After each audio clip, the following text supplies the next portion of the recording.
This is Batman. Comic Timing is a proud member of the Comics Podcast Network. That's what it does. Because I'm Batman. Welcome to episode 57 of Comic Timing, a comics podcast devoted to the average comic book fan from the average comic book fan. Join in as a rotating panel of guests and myself, Ian Levitstein, discuss whatever comes to mind, time after time, here on Comic Timing. For the first time ever, I have myself another Brooklyn boy on the show. That's right, Umar from The Fixer's Hideout joins in with Brent and myself, and we even go across the pond and get Sam from 88 miles per hour to discuss fanboys. What is the deal with fanboys? Here now, Comic Timing. Hey there, folks. My name's Ian Levitstein, and welcome to episode 57 of Comic Timing, the number one roundtable discussion podcast by default. Thank you, Around Comics, for taking a little bit of a break so that we could take that number one slot for at least a couple months. We'll give it back to you when you're well and done. How's that sound? We're joined today by the co-host, not co-host as usual, Brent Cassino. What's up, Brent? I'm trying to bring my feet back to life after last weekend. Oh, really? Yeah.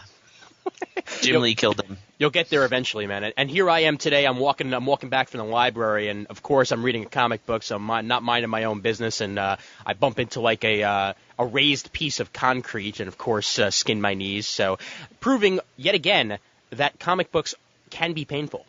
Why are you reading something while you're walking? Because I'm an idiot. That's why. Yeah.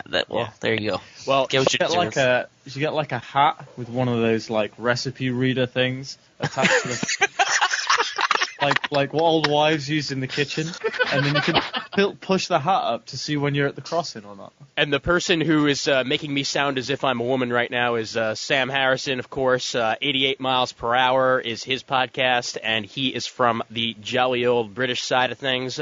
Why the hell not? Let's start early so that he could be on the episode. What's going on, Sam? Hello. Thanks for starting early and stuff, because it's kind of late over here. Yeah. Well, we wanted to make sure that we got it, before you were half asleep and dead and tired and exhausted. And you're lucky. I started very late at work this morning. Good. I've only been home for like 4 hours. That works. That works nicely. And here I am on my day off where I actually get to sleep in. So we're all awake here. And the other guy who's on this episode is, of course, The Fixer from The Fixer's Hideout. He is Umar. And my fellow Brooklyn brethren joining us for this episode. What's going on, man? Peace. Yo. Peace. Brooklyn in the house. Damn right, man. Damn right. Except when we're not. Yeah, when we're outside.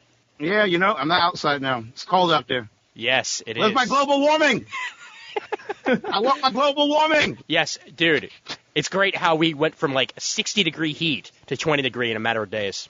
Oh, my goodness. And I was out in 60 degrees dancing in my underwear. Yes, 60. The groundhog saw his, what does he tail? What does he see? Well, just remind me not to be on your side of Brooklyn when you're dancing in your underwear. No, it's not a pretty sight, trust me. Yeah. It sounds like a different district of children New York to me. Yeah, it's not the New York that you're used to at all. We're on this episode talking about something that, The Fixer brought up, it was in November, so it's been that frickin' long, but it's a fanboy discussion. I named it the life and times of the comic fanboy, and here is the exact thing that The Fixer posted on our forums once upon a time. Why do fanboys / fangirls buy, watch, or pay for things that work against the ideals? For example, Marvel in their late books and the cheesy way they treat the fans over the issue. But when these books come out, we still buy them, giving them huge sales numbers.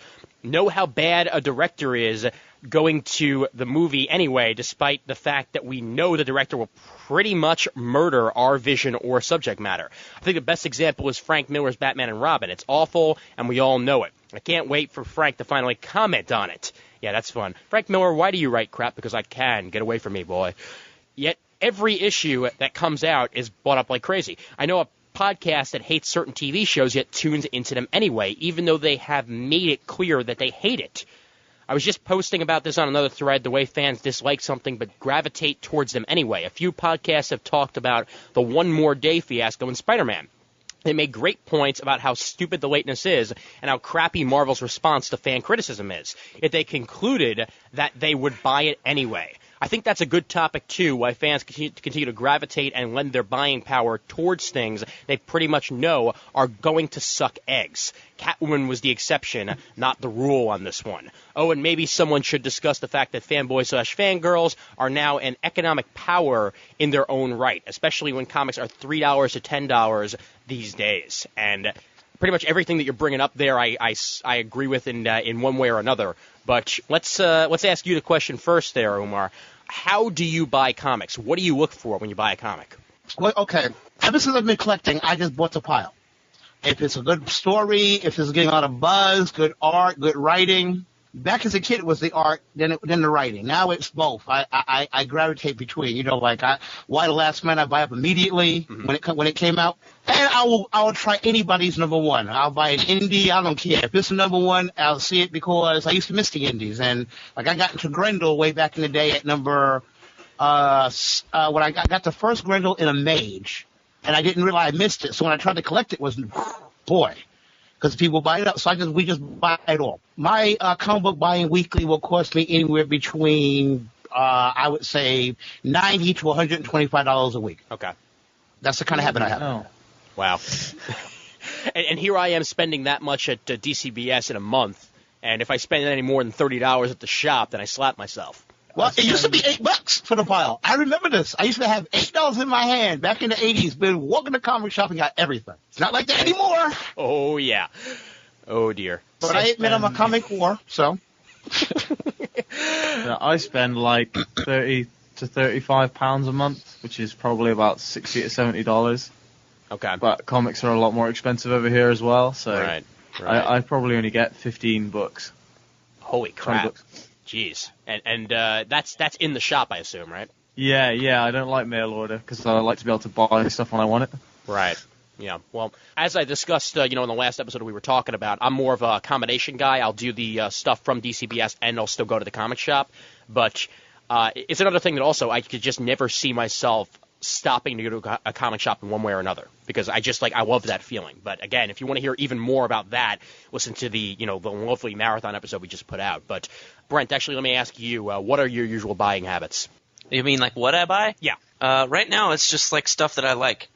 If I don't like something or I don't think I'm going to like it, I'll drop it. Like The Flash, I recently dropped because Mark Waid's leaving the title, and that's why I picked it up in the first place. And I'm just not feeling it anymore. His first story arc didn't blow me away, so I don't know what the hell's going on. So I was just like, fuck it, you're gone. Mm-hmm. Yeah, The Flash sucks, and I keep buying it. Well, okay, here's a good question. Why do you keep buying it? Because, I bought the whole Fastest Man Alive run, no matter how bad it was, kind of like a kick to the groin, which I paid for every month. And then, I just figured, I've bought it since then. I like Wally West. Let's see where he's going with this. Mm-hmm. And it appears he's going off the book with this. So I don't really know. Isn't that kind of painful, though, to have to pay for a pain in the groin on a regular basis? Yeah, I will buy. I've been buying things. I bought Aquaman, Sword of Atlantis, from 1 year later until it got cancelled, and I can't tell you why. That's why I thought I was perfect for this podcast, this episode. The Sword of Atlantis, Aquaman. Yeah. Oh man, I couldn't do that. I couldn't do it. After the third issue of that, I had it. I dropped it. I'm like, bring Curry back.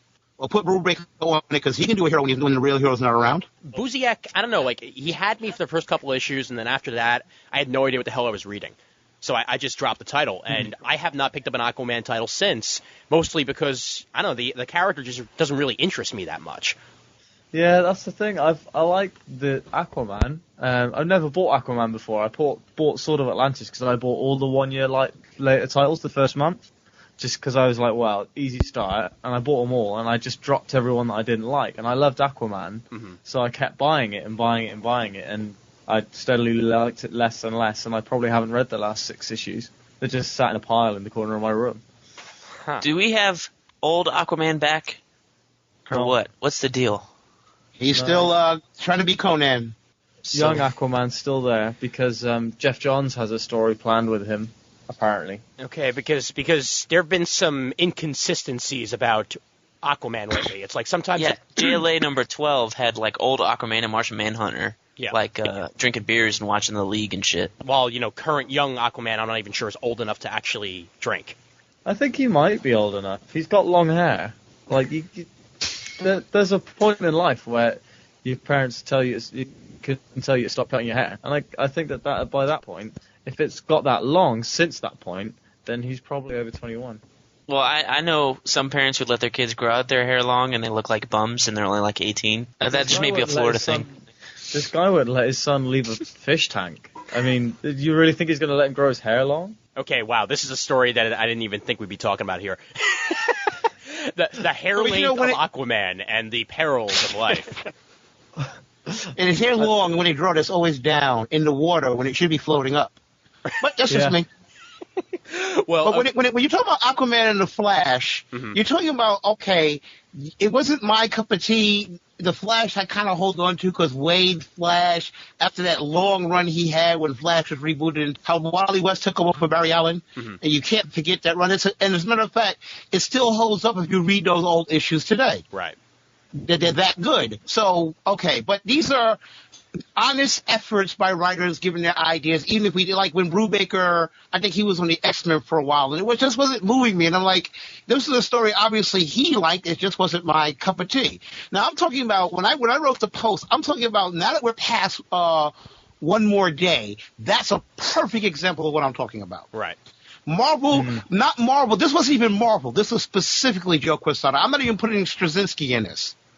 Said to us, I'm going to do it one way or another. Even though I don't know who these mysterious writers and artists, because the only person talking about Mary Jane breaking up ever was him. And then the way they did it, even 2-year-olds are picking it up. I can't read, but something's wrong with this story. Yet, the sales on it. We got to get it. People are telling me, I got to be a completist. Why? You see it suck from, you knew the issue was coming down the line. You knew what they was going to do. You knew this was a contrived piece of crap just to make one fanboy who happens to be in charge right now happy. Why would you support this? And then their response to it was like, they threw on writers we all love on the Brand New Day thing. And so podcasts were saying, well, I didn't like One More Day, but I'm not against McNiven and I'm not against Slott. And I'm like, well, as I said on the message board, you work for the IRS. You know who you work for. So you shouldn't be too surprised by your reaction when you have to go audit people. Yeah. Well, it's the car wreck mentality. You're on the freeway and there's some bad car wreck. You know it's bad, but you just have to look. So that's what I think it was. They knew it was bad. They knew it sucked. They just had to find out how fucking bad. Is it sad to say that I'm still picking up Ultimates 3 after the scathing review that I gave the first issue on the Comic Timing website?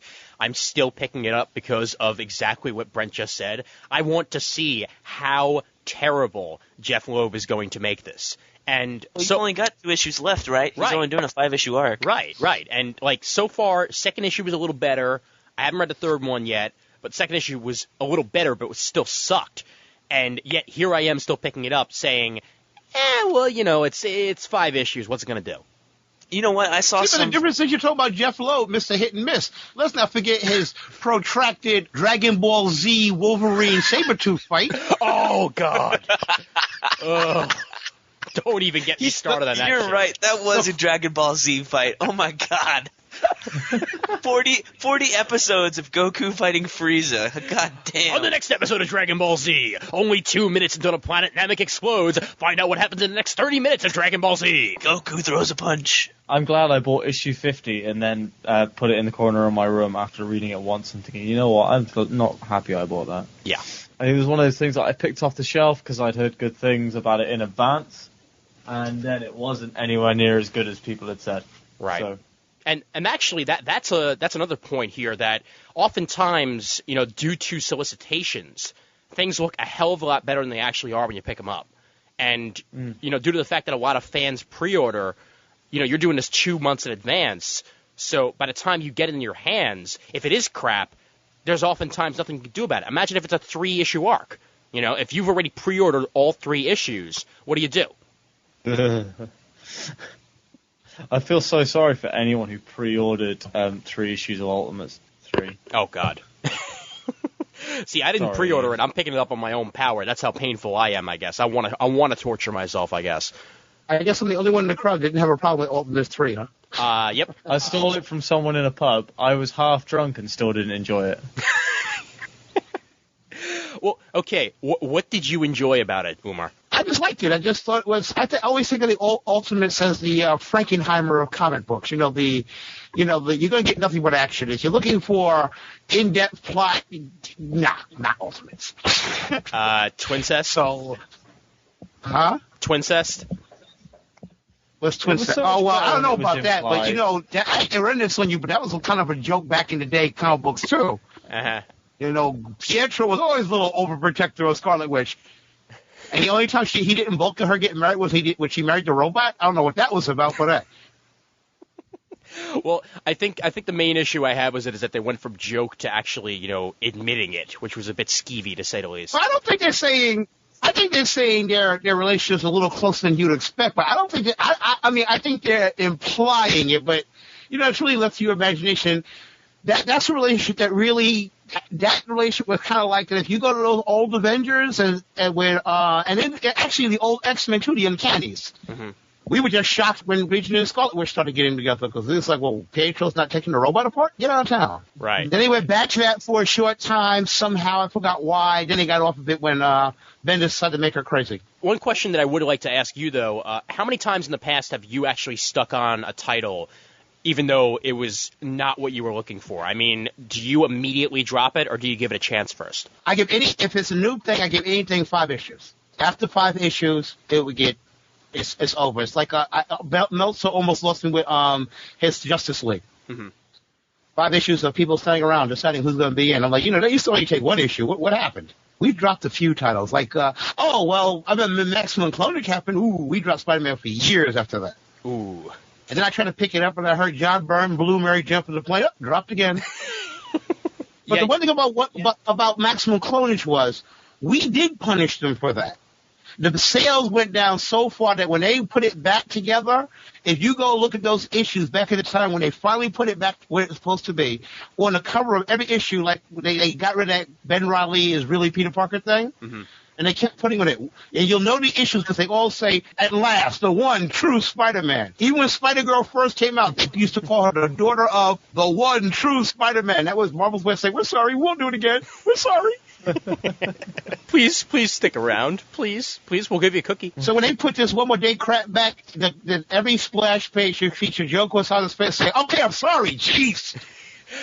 Or better yet. It'll be the new editor-in-chief saying, Joe Quesada sucks!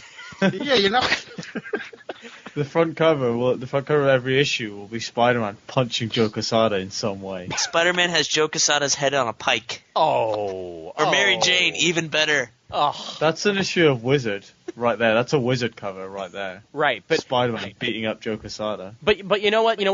Getting away from the Joe Quesada bashing, because we always seem to end up back here on Comic Timing at one point or another.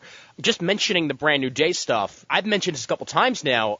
This Brand New Day stuff, I've actually really been enjoying. And even though I think it's fantastic. Yeah, it's been really good stuff. It's been really decent Spider-Man writing after not really having what I was looking for a while with JMS.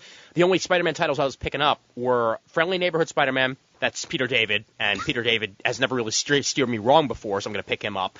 And I would pick up Amazing Spider-Man every now and then. It wouldn't be a regular pickup for me, but if an issue looked interesting, I'd pick it up. And Ultimate Spider-Man, because that's Ultimate Spider-Man, I've never missed an issue. Now, going with, One More Day, it was a piece of crap. But I picked it up because, just like Brent said before, just like Umar said, it's a train wreck. I wanted to see how it was going. But I straight up said, that was 4 issues. If the next 4 issues that I read are crap, I'm not picking up Spider-Man anymore. And I was surprised. I was completely surprised. Brand New Day blew me out of the water. I'm enjoying it. So I'm going to continue to pick up Spider-Man. That's I guess, just like what other people have been saying before, give it 5 issues, see how it's going. These 5 issues that I've read so far of Amazing Spider-Man since this Brand New Day have kept me going. So even though something sucked, I'm still picking it up because the stuff after that has been really, really good. So go figure. And it was really easy to make that decision because they all came out within the a 2-month span. Those 5 issues. Right. I think that helps too. Yeah. That helps the storytelling a whole lot. Because if we were getting that monthly, I might not be getting it. But you really think Dan Slott was going to write a bad story? He hasn't steered me wrong Dan yet. Slott writes good, even on his weaker stuff. Mm-hmm. He writes good. Yeah. I mean, but for me, it's like if they made me editor-in-chief, I don't know, it would end up, Hulk would beat up, oh, they already did that. But still, it would have happened earlier. And if I couldn't find a good reason, I would have found a reason. Because I'm editor-in-chief, I'm a fanboy, and I want it my way. And then everybody would be yelling at me, well, you know, you're not thinking of the fans, you're thinking of yourself. And I'm like, I didn't expect Dan Slott to write a bad Brand New Day at all. But my thing was, which basically, just I'm not saying, you know, you rape my childhood or anything like that, but at the same time, for me, Spider-Man, first off, the rationale that he had with every lecture he gave about ending the marriage made no sense. Kids wouldn't recognize it. Like, who doesn't recognize Spider-Man? And you expect kids to think that complicated? Really?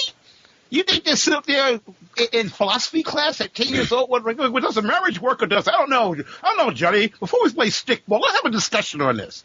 They know Spider-Man because he's Spider-Man. They know Batman because he's Batman. Mm-hmm. They know these icons. These are not minor little figures they just came up with yesterday. These are icons now. As a matter of fact, they're American pop culture icons. So that is, and then the way he did it, it was like his dead is dead thing. Remember that one? Mm-hmm. Dead is dead. Yeah. Unless you got a good story. Oh, Captain Marvel again? Run that by me, that good story thing by me again? Well, that yet again brings in the whole, you know, fanboys bitching and moaning on the internet thing because, well, you know, mind you, I have been that fanboy on occasion, so, you know, I understand why it does happen, but as opposed to putting your money where your mouth is, oftentimes all you'll see are people complaining about it on the internet and not doing anything about it. Well, complaining will get you nowhere unless you decide to stop picking something up. That's it. Exactly. They complain about it, but they own it. Right. And it's like when I got wind what was going to happen, and I was sure when I realized it went from rumor to this is what they're really going to do, it was dropped immediately. I'm like, okay, you know what? Here's my response to that. No, not buying it. And I let the podcast spoil it for me. I don't really need to buy it. I listen to 40 podcasts a week. I really don't need to buy comic books anymore to find out what's going on in comic books. I'd like to say as well, I didn't buy One More Day. I haven't read it. I have no idea what happens in it apart from how it finishes off. And I was always going to buy Brand New Day because I like the thought of Spider-Man having a 52 style title and it being slightly cheaper because there's only 3 books a month instead of 4. Yeah. I'm really happy to buy that. I love the weekly storytelling format, and Spider-Man's probably my favorite fictional character, let alone comics character. But I didn't want to buy One More Day because I knew it was going to go badly. And, I mean, you can see how badly it's gone, that Joe Quesada's terminated his exclusive contract with Marvel over it. Oh, you mean JMS? JMS, J. Michael Straczynski. Yeah. Well, that was what I meant to say. I think that J. Michael Straczynski's termination of his contract, though, was in the works long before One More Day happened. Now, you know, for all I know, I could be wrong about this, but he had been scaling back on his Marvel work before Spider-Man happened. You know, he was only doing. I thought he even did that much. Well, before that he was doing like a bunch of also miniseries here and there, and he'd be doing like he did Fantastic Four for a while, and you know, now he's going back to doing Battlestar. Assuming not Battlestar. Why can't I think of it? Babylon 5. Yeah. You know, now that he's doing Babylon 5 again, he wanted to scale back on his Marvel stuff, so now he's not going to be an exclusive. I don't know if the two are tied together, but of course, in the internet's eye, the two are tied together. Which is the major difference, because things get blown out of proportion every single time anything like that happens on the internet. You know, oh, well, this obviously has to do with that. Well, were you there? Were you in the room when it happened? So you're speculating, and you're making things up just because you think it happened. That's not a good way to go. Yeah. The thing is, if it wasn't to do with this, then Marvel would have probably said, could you wait and do it in a little while so it doesn't look like it's to do with this. Yeah. If JMS was just like, yeah, I've been rolling my contract from month to month and I was just letting it go, then he probably kept it rolling month to month, you know? Mm-hmm. But if there's actually something that's made him not want to be a Marvel exclusive, then I don't know what other motivation he could have apart from One More Day. Well, then and again, you're right. And even though it seems like, okay, it's a lot of coincidence. It's just that when you hear JMS's his reaction before the 4th issue came out, after the 4th issue came out, you knew you could at least feel there was some static about it, whether it was because he wanted to do his story, whether because they changed at the end and Joe Quesada wrote the last parts of this whole bit, which was kind of obvious. It just seemed like a heck of a coincidence, especially, in comics, as much as a lot of artists want to play starving artists and indie person, being signed with Marvel and DC is really quite the goal, like it or not, no matter how many things they do or how many get tired of the epics and the crossovers. Mm-hmm. But let's face facts here. Even as fanboys, we know you get signed with Marvel. Even the Image crowd went to Marvel with that whole Heroes Reborn thing. Yeah, and they jumped on it as soon as Marvel said, "Hey, I got an idea." Okay. And when you used to read the editorials beforehand, "Oh, Marvel, what are they doing to the X-Men? Oh, Marvel sucks." And then, but Marvel and DC are where you want to, unless somebody becomes as big. And since it's been 40 years now since I've known of Marvel and DC, it's hard to tell if anybody will ever get big, especially as everyone says comic books are dying. Yeah. Right. Brent, actually, how important is the internet, in your opinion, to the big two right now, and even the independents? Like, how important do you feel the reaction of the internet fan is to these companies? Well, it's kind of a lose-lose thing, because I think it's important because we're probably the people that are tuned into the industry the most. And I would say that we buy more than a guy that's not on the internet. Because let's be honest, you wouldn't be on Newsarama every day checking their stories if you didn't buy a lot of comics and care. Right. If you just read Batman and Superman, I know, man. What's going on? If you didn't just buy Batman, Superman, and maybe like an X-Men title and Spider-Man, 4 titles a month, you're not going to Newsarama and reading Wizard and all this other stuff. You're not participating on forums, listening to podcasts. You're not the big fan that they should be focusing on. You know what I mean? You're not the core demographic. I mean, I would say we, as comics podcast listeners and comics internet readers and discussers, I would say that we're the vocal minority in the comics market. Oh yeah, and that we probably control 30 to 40% of the buying of the comics market. Because I mean, I know a lot of people who read comics but have no interest in discussing them. Oh sure, yeah. Like I live with people at uni who I've gotten into comics, and they buy trades. Every couple of months they'll go into the comic shop, they'll buy a load of trades, they'll read all of those, and then they'll go back and they'll live their lives. They don't give a crap about comics when they're not reading them. Right. These are the people that can read one more day and go, oh, it's a different story. Yeah. Whereas all of us are reading one more day up in arms, screaming at the rooftops, leaping out the window at Joe Quesada when he walks past. I can see. What? What's that YouTube video? It should be. I'm sure it will be at some point. Hey, you know what? Actually, I'm going to be at MegaCon. Anyway, yeah, so... but don't tell them. Oh, dear. But hey, let me get my Azrael stuff signed first before you punch him out. That's okay? fine. That's perfectly fine. You can go ahead and do that. But actually... I could just...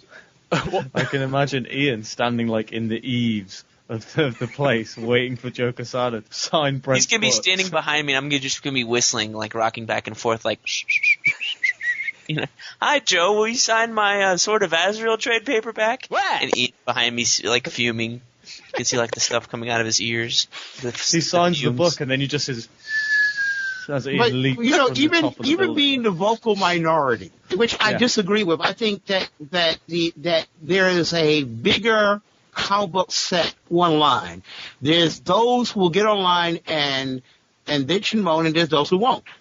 So I think we're less of a vocal minority than people think. I just think it's a matter of there's some people who just don't want to be vocal about it. Well, whenever I walk into Midtown Comics, and again, this is not the norm, I'm sure, but just because of where I go, this is what I get. But there'll be a nice variety of people there. There'll be some people in suits and ties that you can tell just came from work. We'll get the type of people that might be, going to get their comic books and then going out to dinner with their friends.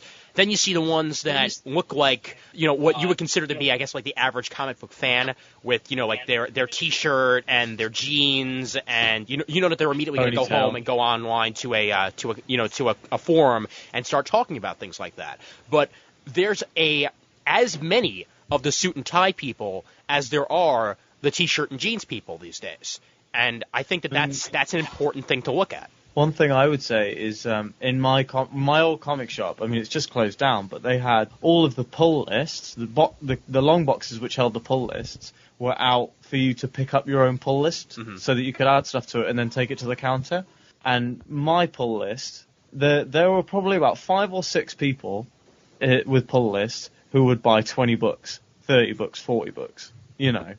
And then there were about 100 other pull lists which had 2 books, 5 books. I think that's what I've noticed, at least about British comics buyers, is that there are a lot of people who buy very few books and are very casual comics readers.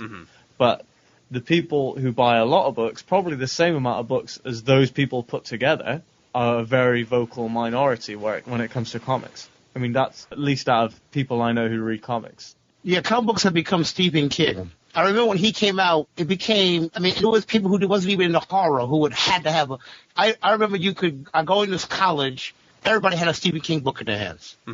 There was a point when this guy was just so big that I say he could write his name on toilet paper and that would sell. That's where comic books are right now.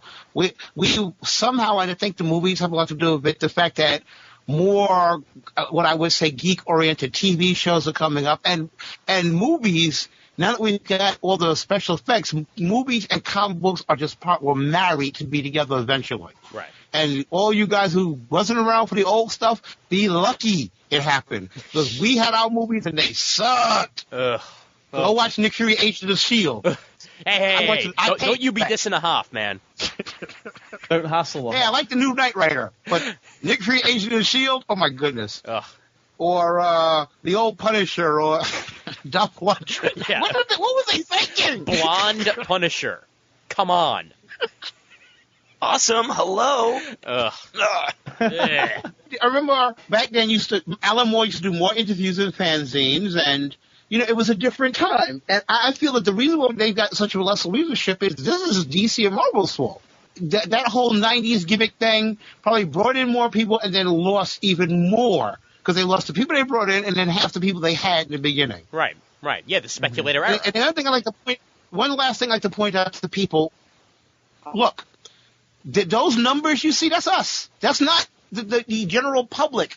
I just ranted about something. If people are not going to read comics, they are not going to read comics. And you know this because everybody's married to somebody who's not into comic books. I don't get that, but still, it happened. Oh, you make me so happy that I'm dating a geek. Yes, I'm like, women keep insisting they're out there. But no, on the flip side, I got fangirls who are like us, going to message boards, stuff like that. They're married to guys who are not into science fiction and comics. Like, what is this, Bizarro world? It makes no sense. So, but the point is, we're that economic base. In the 90s, the comic books, there was a crash, and anyone who experienced it know exactly what I'm talking about. There was a point they couldn't practically sell a book. There were books being left up there in huge piles at one point where on the flip, just a couple of years back, they used to sell out so quick.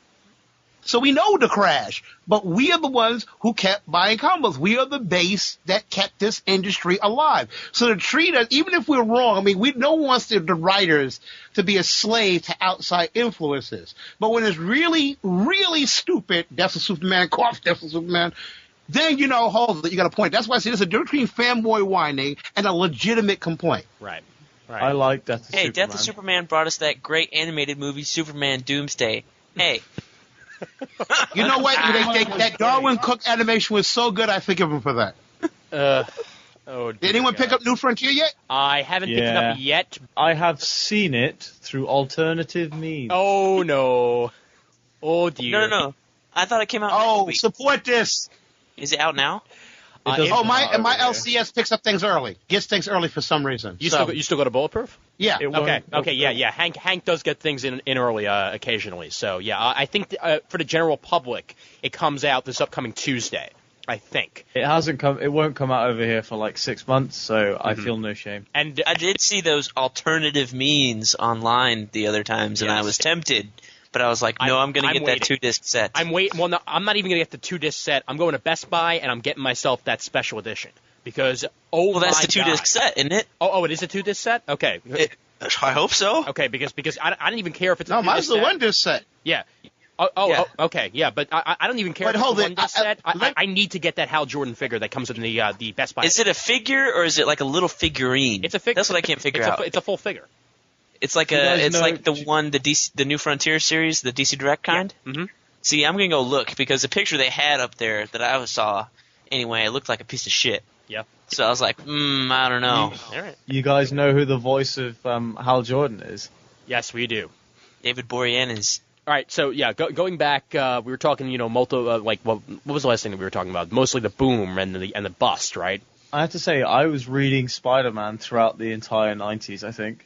In UK reprints, a couple of years later. They used to reprint them about a year later. Okay. But there'd be 3 issues in a cardstock cover with matte paper, and they'd sell them like at newsagents and stuff, which is like what you guys call newsstands and like convenience stores. Yeah.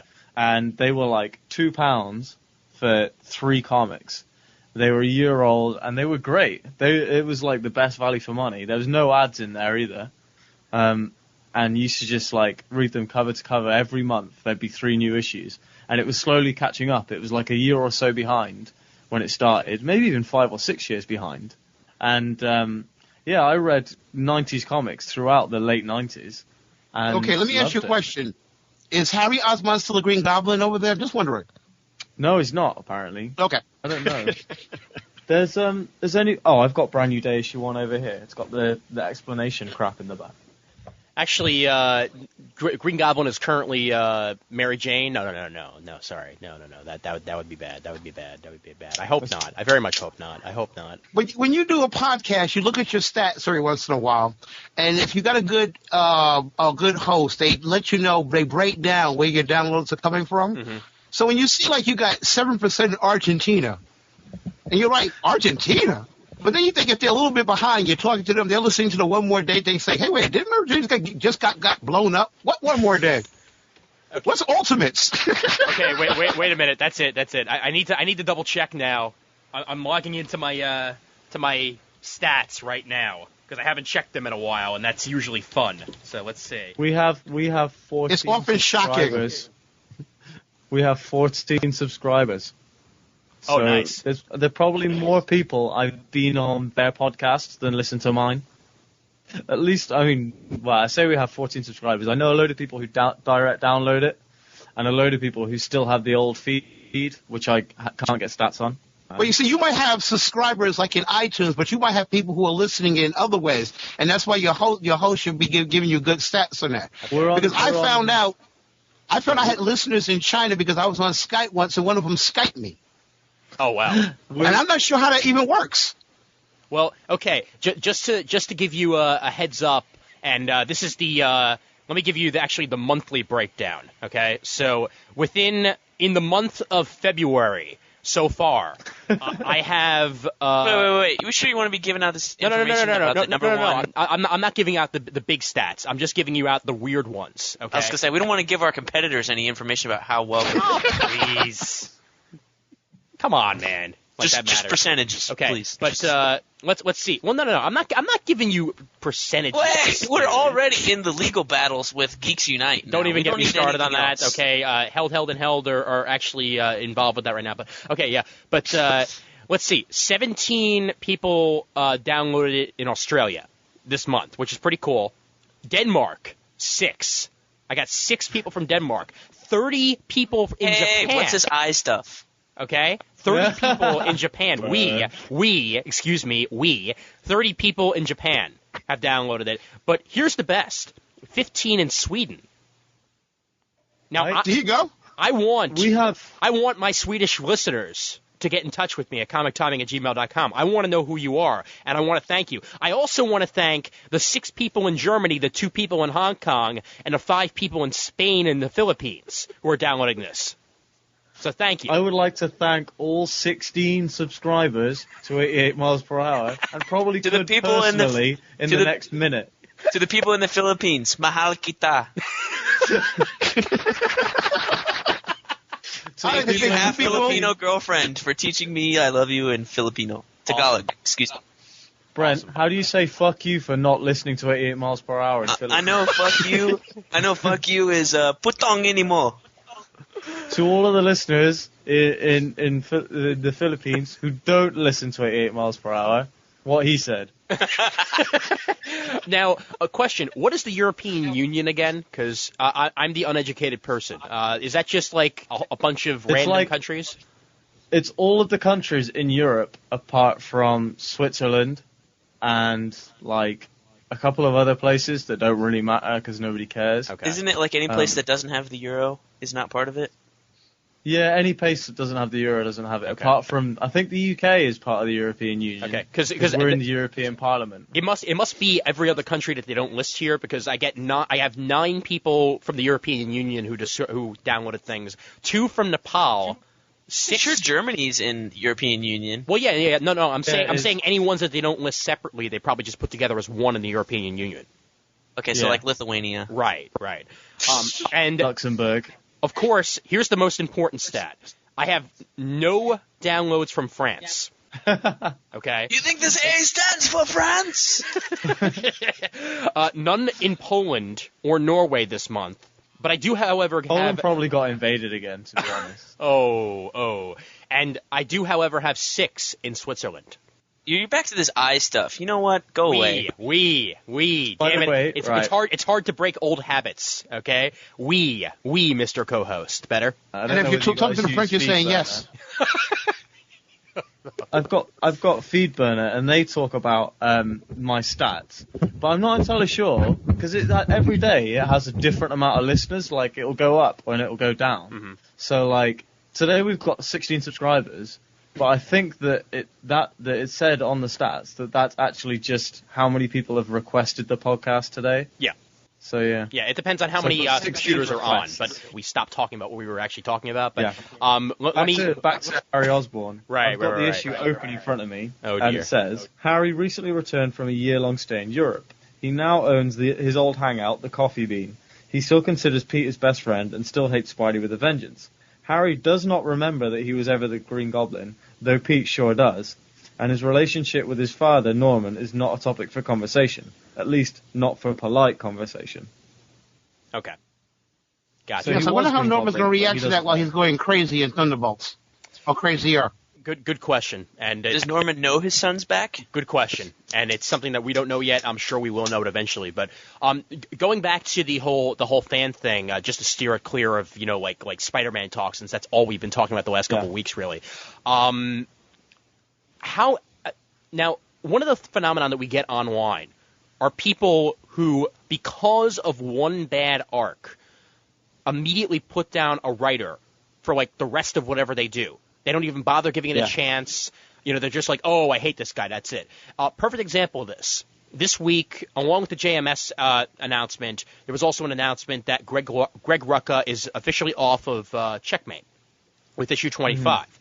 Now, starting with issue 26, you have Bruce Jones. Thank you. Oh, boy. See, I like Speaking of Jones. bashing with one bad arc. Yes. Which we've done on this show before, but I still want to bring it up. Now, we have not seen any of these issues. These are still down the road. For all we know, something good will happen from this. But as of now, for all we know, okay? Because I'm, again... Dude! I know. Okay.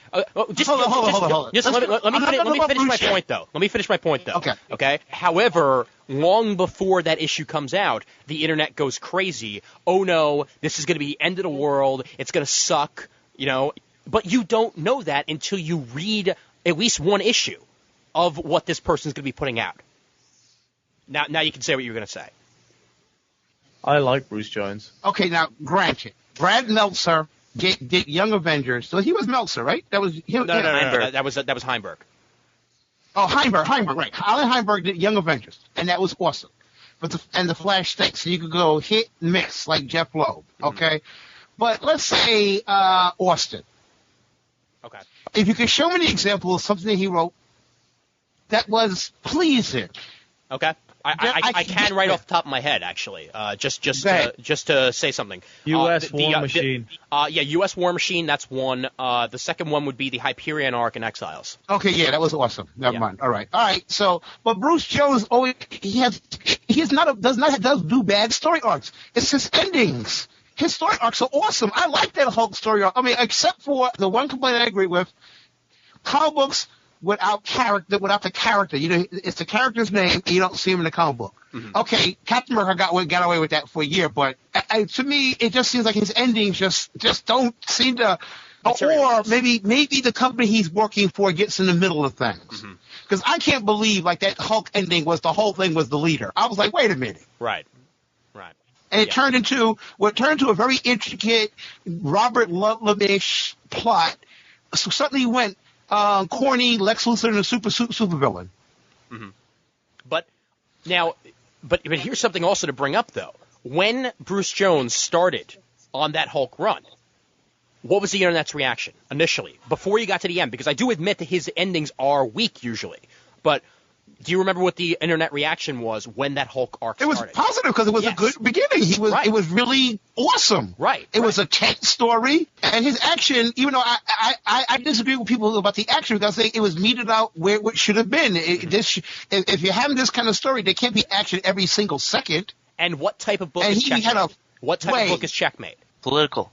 It's a political book with not action every single issue. Oh no, I would buy Checkmate if Bruce Jones wrote it because I think that's right up his alley. Okay. But like I said, I'm saying, but when you have to give people some brevity for kind of remembering, you know, it's like okay, best example is Chris Claremont. Chris Claremont should have got off the X when Magneto became headmaster. That should have been the end of his run. Okay. But he wouldn't leave. Right. And the book suffered because of it. And he was living off the past glory days. I'm Chris Claremont. Don't you remember when Phoenix said, okay, we remember. Now you stop. Go to something else. And I think by now he should have been like an editor of something. But he continues to write, and it's not that, you know, it's just that I haven't seen him write anything strong since the Brood Saga. Okay. Maybe I didn't like Mutant Massacre. I thought it was ridiculous. That's when that whole anybody could beat the X-Men thing started. But when they say Claremont is coming on Exiles, now Claremont has a body work that makes people say, well, he hasn't done a good X book in 100 years now, and I don't know. It's like someone's got to tell the Emperor, you're naked, dude. Someone's got to tell the guy he's kind of had his day. Yeah, and he's living on it. Like John Byrne tried, but even John Byrne had to grudgingly run back to the internet and bitch at people for 600 posts a day. But still, you see there's a point where he began to realize, okay, you know what, my time is done. And I think he was, even no matter what people think, I think he was smart to tone down when he did. Because then you could remember the glory days. Cliff Claremont keeps coming out with crap.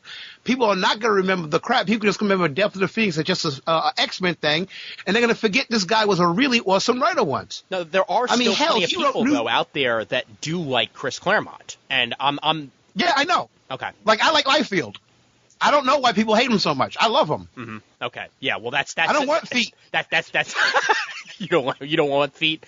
Okay. Feet are not essential. Feet do not a good cover make. Neck if you had a cover muscles, which was just however, all feet, would yeah. you watch that? Would you read that? No. However, neck muscles are important. When I write a comic, I'm going to make one issue, the all feet issue, and I'm going to make Rob Liefeld the artist for the cover. It's just going to be feet.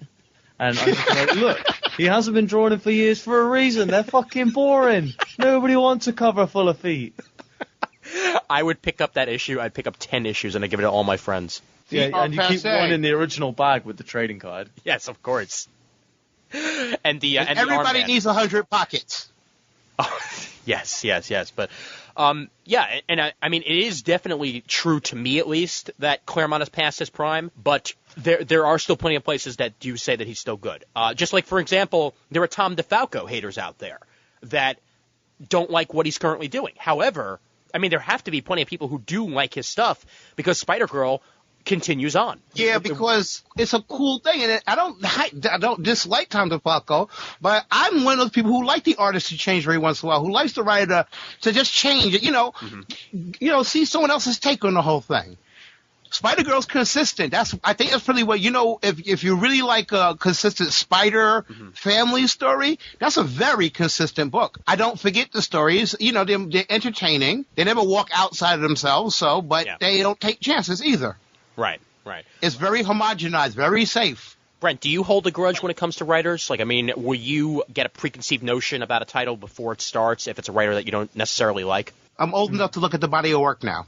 Yeah. It's like Bendis. I don't care if he goes bad. I've seen his body of work. I trust him. Right. Well, Brent, what about you? I'm trying to think of a writer that I do that with. Well, would Bruce Jones be one of them after how little you actually like the Nightwing arc? Well, seeing as I'm not currently reading Checkmate, I don't know if that situation is appropriate. Okay. But did you avoid some of the work, though? I mean, because he did stuff, after that. Did you avoid it just because it was him, or did you just not pick it up? Well, after that, he did that Dead Man series, and Dead Man as a character doesn't appeal to me at all. Right. And it was different anyway. Okay. So I didn't pick that up. What else did he do? Warlord was that series that he did, which, again, has mixed reviews on the internet. Okay, well, see, I was looking at that book. I was interested. I wasn't thinking about picking it up, because I didn't. Okay. But Bruce Jones's title, like, on the book it wasn't my reason for not getting it. My reason for not getting it was, like, it's a miniseries or something, and it doesn't have anything to do with the DCU, so why should I spend my $3 on it? Makes sense. You see, the only writers that I don't pick up books for, I don't pick up Bendis books. Just don't like his writing at all. Doesn't appeal to me. And up until a little while ago, I wouldn't pick up Brian K. Vaughan because everything I've read of his, I hadn't liked. But I have since read Why the Last Man, and now I've taken my opinion back to the shop. Good. Have you read his Mystique series, by the way, out of curiosity? No, I read Runaways, and I read the whole thing, and I was just like, I'm not entirely sure what everyone was so excited about. It's average. Right. I don't buy Joss Whedon's comics either. I love Joss Whedon's creations, but I don't think he should be allowed to write them. Because... Wow. Well, his episodes do you hear torches and people with torches Pickford out your door? Off with his head! See, like Lord Browncoats will kill you for that. Angel is my favorite TV show of all time, and Joss Whedon's episodes were easily some of the less good. Which is actually... no bad episodes. Josh Whedon's episodes? Okay. Yeah, there was... Yeah, because that whole third and fourth season was just so thrilling. It was so I actually really like those one direction. Now, I like all 5 series a lot. Here's something that I'm going to have to say here, that over the years I've developed a bit of a distaste, not for Joss Whedon, but the uber Joss Whedon fanboys that walk around, kissing his feet, praising every single thing that he does, even if it's not even that decent, and Kevin Smith and Bendis have the same thing. Right. I'll give you an example here. Now, I like Firefly, but I'll admit there were some episodes of Firefly that were not good. That, at least to me, that I didn't enjoy it entirely. I had never watched Buffy up until literally weeks ago. I started watching season 1. And I'm working my way through that. Luckily, I have a girlfriend who has everything, so I'm able to I could do Buffy and Angel and all that, and just watch it in order and be okay with that. Just skip Buffy. Well, yeah, but you see, you saying skip Buffy is not necessarily me saying skip Buffy because I'm enjoying it so far. Oh, yeah. However, going to the Buffy comic, it's actually the Buffy comic that made me want to watch Buffy the series. But it's not even necessarily Joss Whedon's Buffy stuff that I've been enjoying, because it's been interesting enough. However, it was Brian K. Vaughan's Buffy arc that I thought was exceptional, that really hooked me, that I now have to read that Buffy book whenever it comes out. Not reading the Angel stuff because I'm still not up to that yet, so it's not really appealing to me yet. But the Buffy stuff so far has been appealing enough for me to watch the series. That says something. But still, ultimate Whedon fanboys and ultimate fanboys for anybody just pissed me off. That's just my stance. There are certain people that will pick up anything that they do, but even that is with a pinch of salt. Like, I love Mark Miller, but I will always try something that he's writing before I buy it. Like, Red Sun, I really liked it, but not anywhere near as much as anything else he'd done. I thought it was his weakest piece. Sure. And I was just like, I'm glad that I borrowed that, because I don't think I really want to own it, Yeah, it makes sense. That happens. And JMS I really like as well, but I won't buy everything that he does. Yeah. Firefly is one of those examples, not for nothing, but Buffy and Angel like him or hate him, had a following, and there was a reason for that. Firefly to me was okay, but I say to them, if it was better than you keep thinking it was, it would have lasted in one form or another. Right. But then again, Flash Gordon's lasting, so maybe I'm wrong about that. Well, the only reason why Flash Gordon is lasting is the same reason why First Wave lasted. And that's because Sci-Fi Channel loves giving shows multiple seasons before they come out.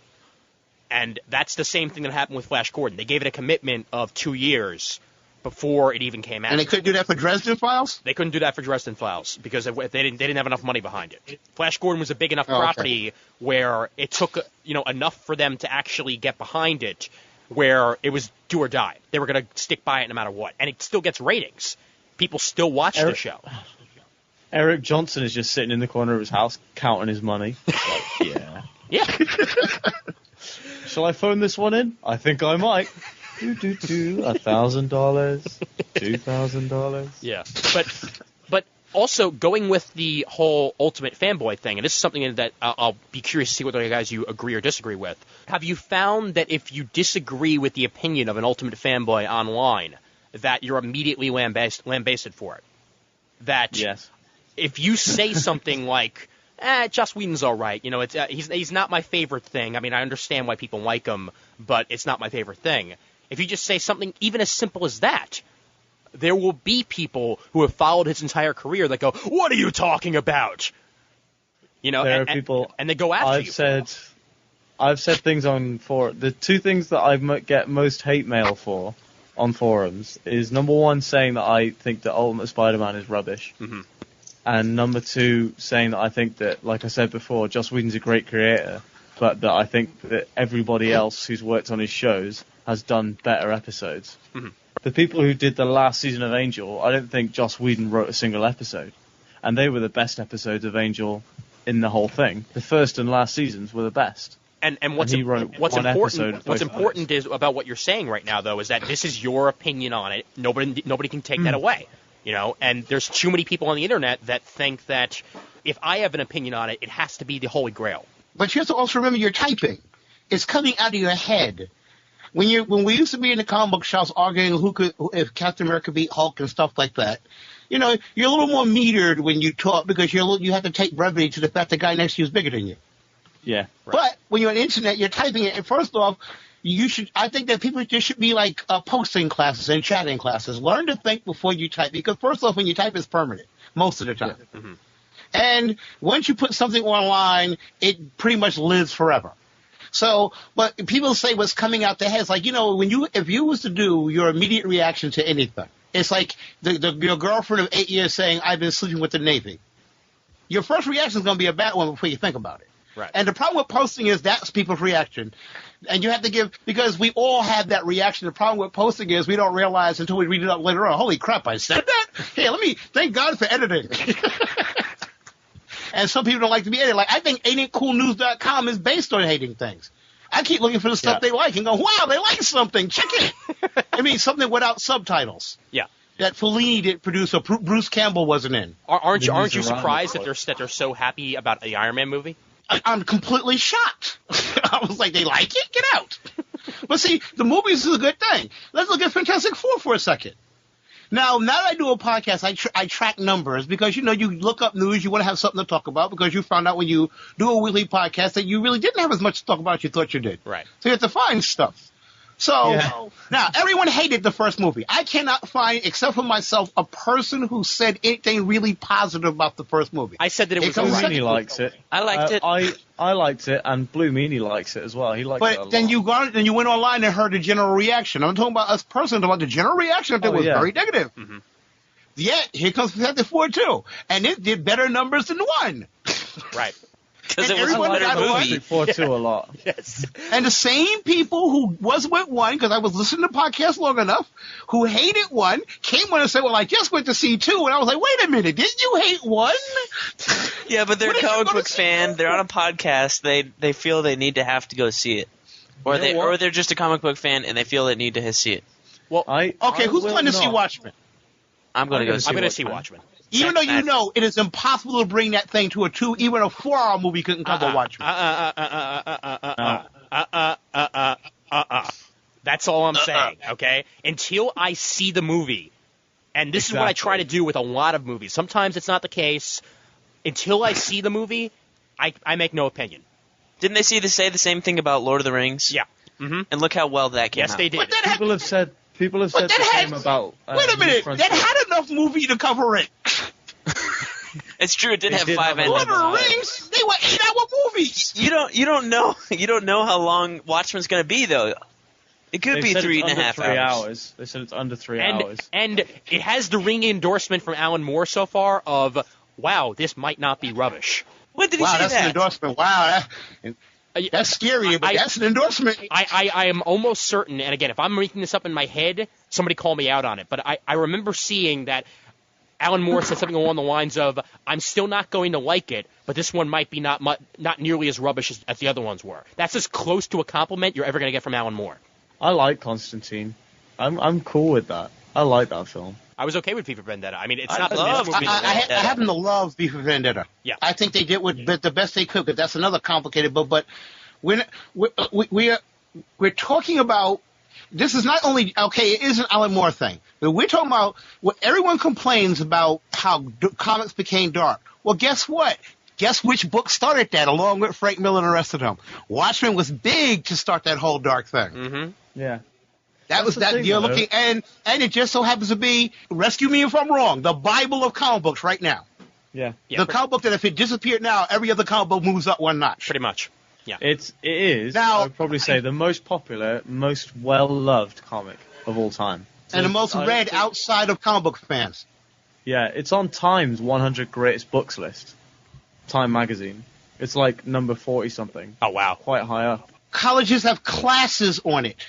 Yeah. Just like they have, You get well, credit. another one that I'll mention is Mouse, because Mouse is another one that sometime in your school life you're going to read Mouse. They had a copy of it in my school library, and my school library was smaller than my bedroom now. Wow. It was tiny. There were only 450 kids at my school in all 7 years, and we had a copy of Mouse. That was how popular Mouse is. That's amazing. That really is amazing. And funny story here, again, a little bit of a sidetrack, but my local branch of the Brooklyn Public Library, the Avenue J branch, the Midwood branch, had one comic book on the racks. It was Birds of Prey Volume 2. That's it. That's a good example of the form. Right. But that's okay though, because Volume 2. Wow, get out. Volume 2 of Birds of Prey is actually Volume 1 in a way, because that's the first part of Birds of Prey. The first volume covers the miniseries. So the first part actually covers the beginning of Birds of Prey, the original series. Somebody may actually know what they were doing in your comic place. Me? The Grand Army Plaza branch, I saw Absolutes in there. Really? Huh. I'm gonna have to check that out. Well, I mean, I can order anything from the Brooklyn Public Library. It's just that this particular branch sitting on the shelf, that's the only thing they had. It's a smaller branch, but you know, if I go and get like a reserve, they'll keep it holding there for me and get it from anywhere within the Brooklyn Public Library, which is a good thing. Anyway, let's yet again another sidetrack. So let's roll it back. Yeah, and I mean that's a societal thing as well. That you know there are only a few comic books that will be read by people who have never read a comic book before. Watchmen's one of them, definitely. V for Vendetta is a big one. A lot of people who do politics at university have read V for Vendetta because it's so the other side of politics, modern politics. There is really no major text espousing that kind of politics at the moment, because V for Vendetta is an argument for anarchy is the best way for humanity to live. Right. I mean, that's the reason Anarchy from Batman was based on V for Vendetta, because it was originally going to be V, apparently, but that's another story. Interesting. Yeah, it was originally going to be V, and Alan Moore was just like, no, they lost. I was saying V is more of a literary masterpiece. It's a good reference point for, it's good writing. But Watchmen is just an animal of its own kind. You know, I have to agree with you about one thing about not seeing the movie. Everything about it, the director has the right attitude. I like the people he's picking to play the roles. So I'm not totally against it. It's just that I can't see how he can encompass the story. But I didn't witness it with B, and I think the Wachowskis did a damn good job. Right.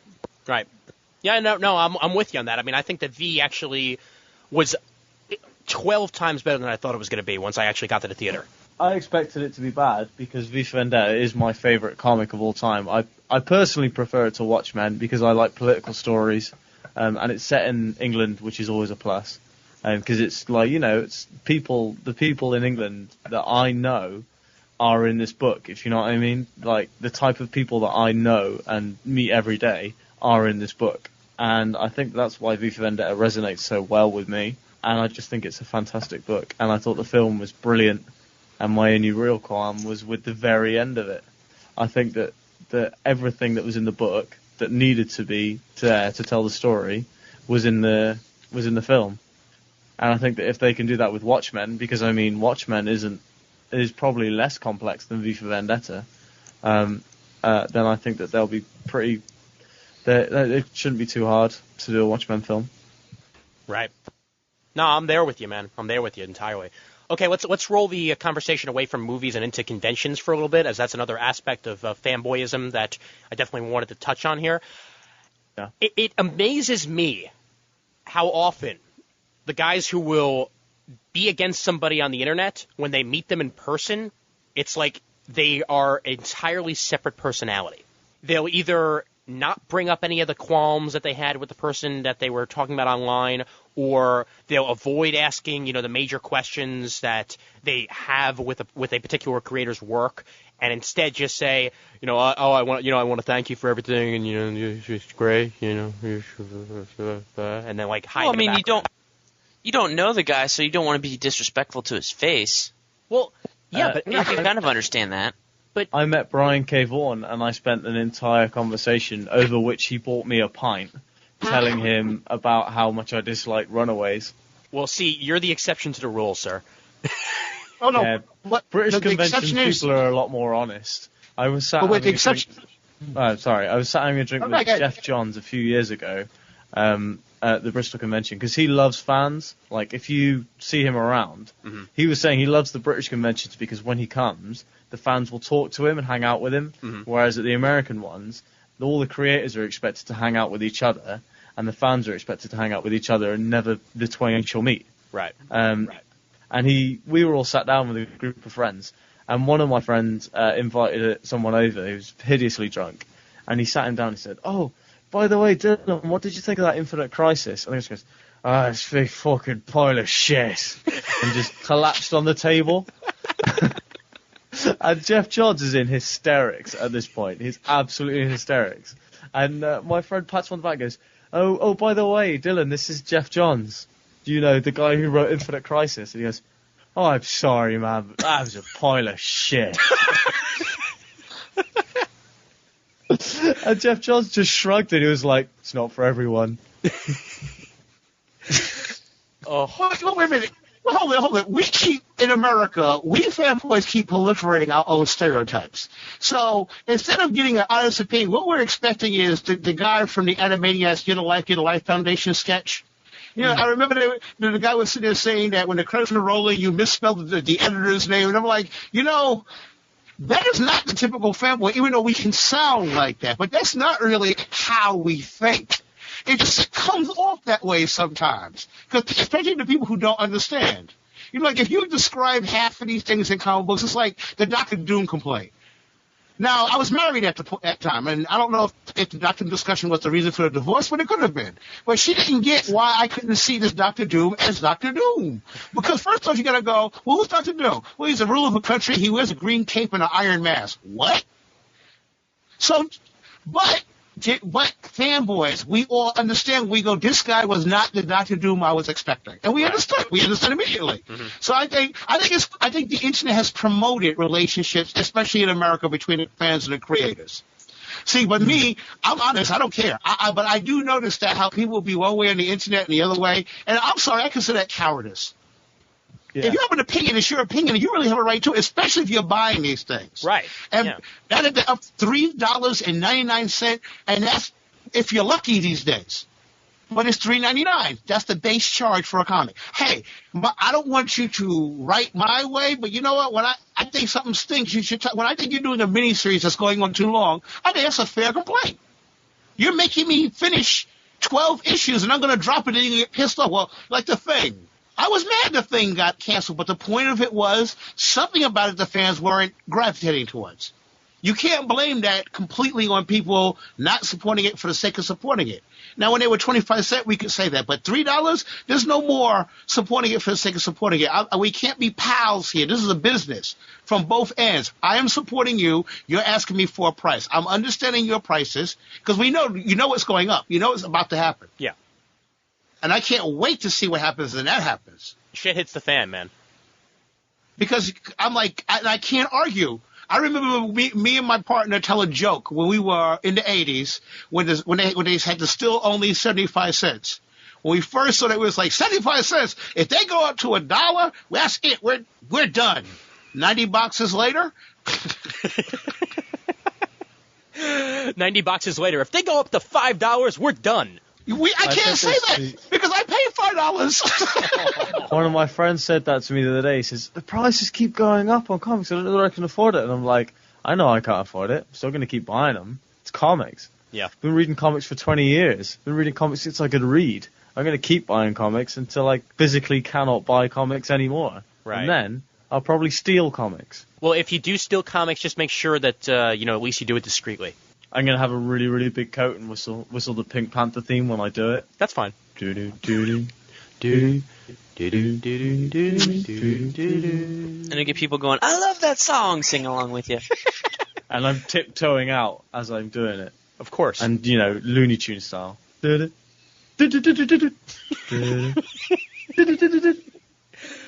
Well, that's great. You just probably supplied me with something that'll end up in a promo if I ever make a second one.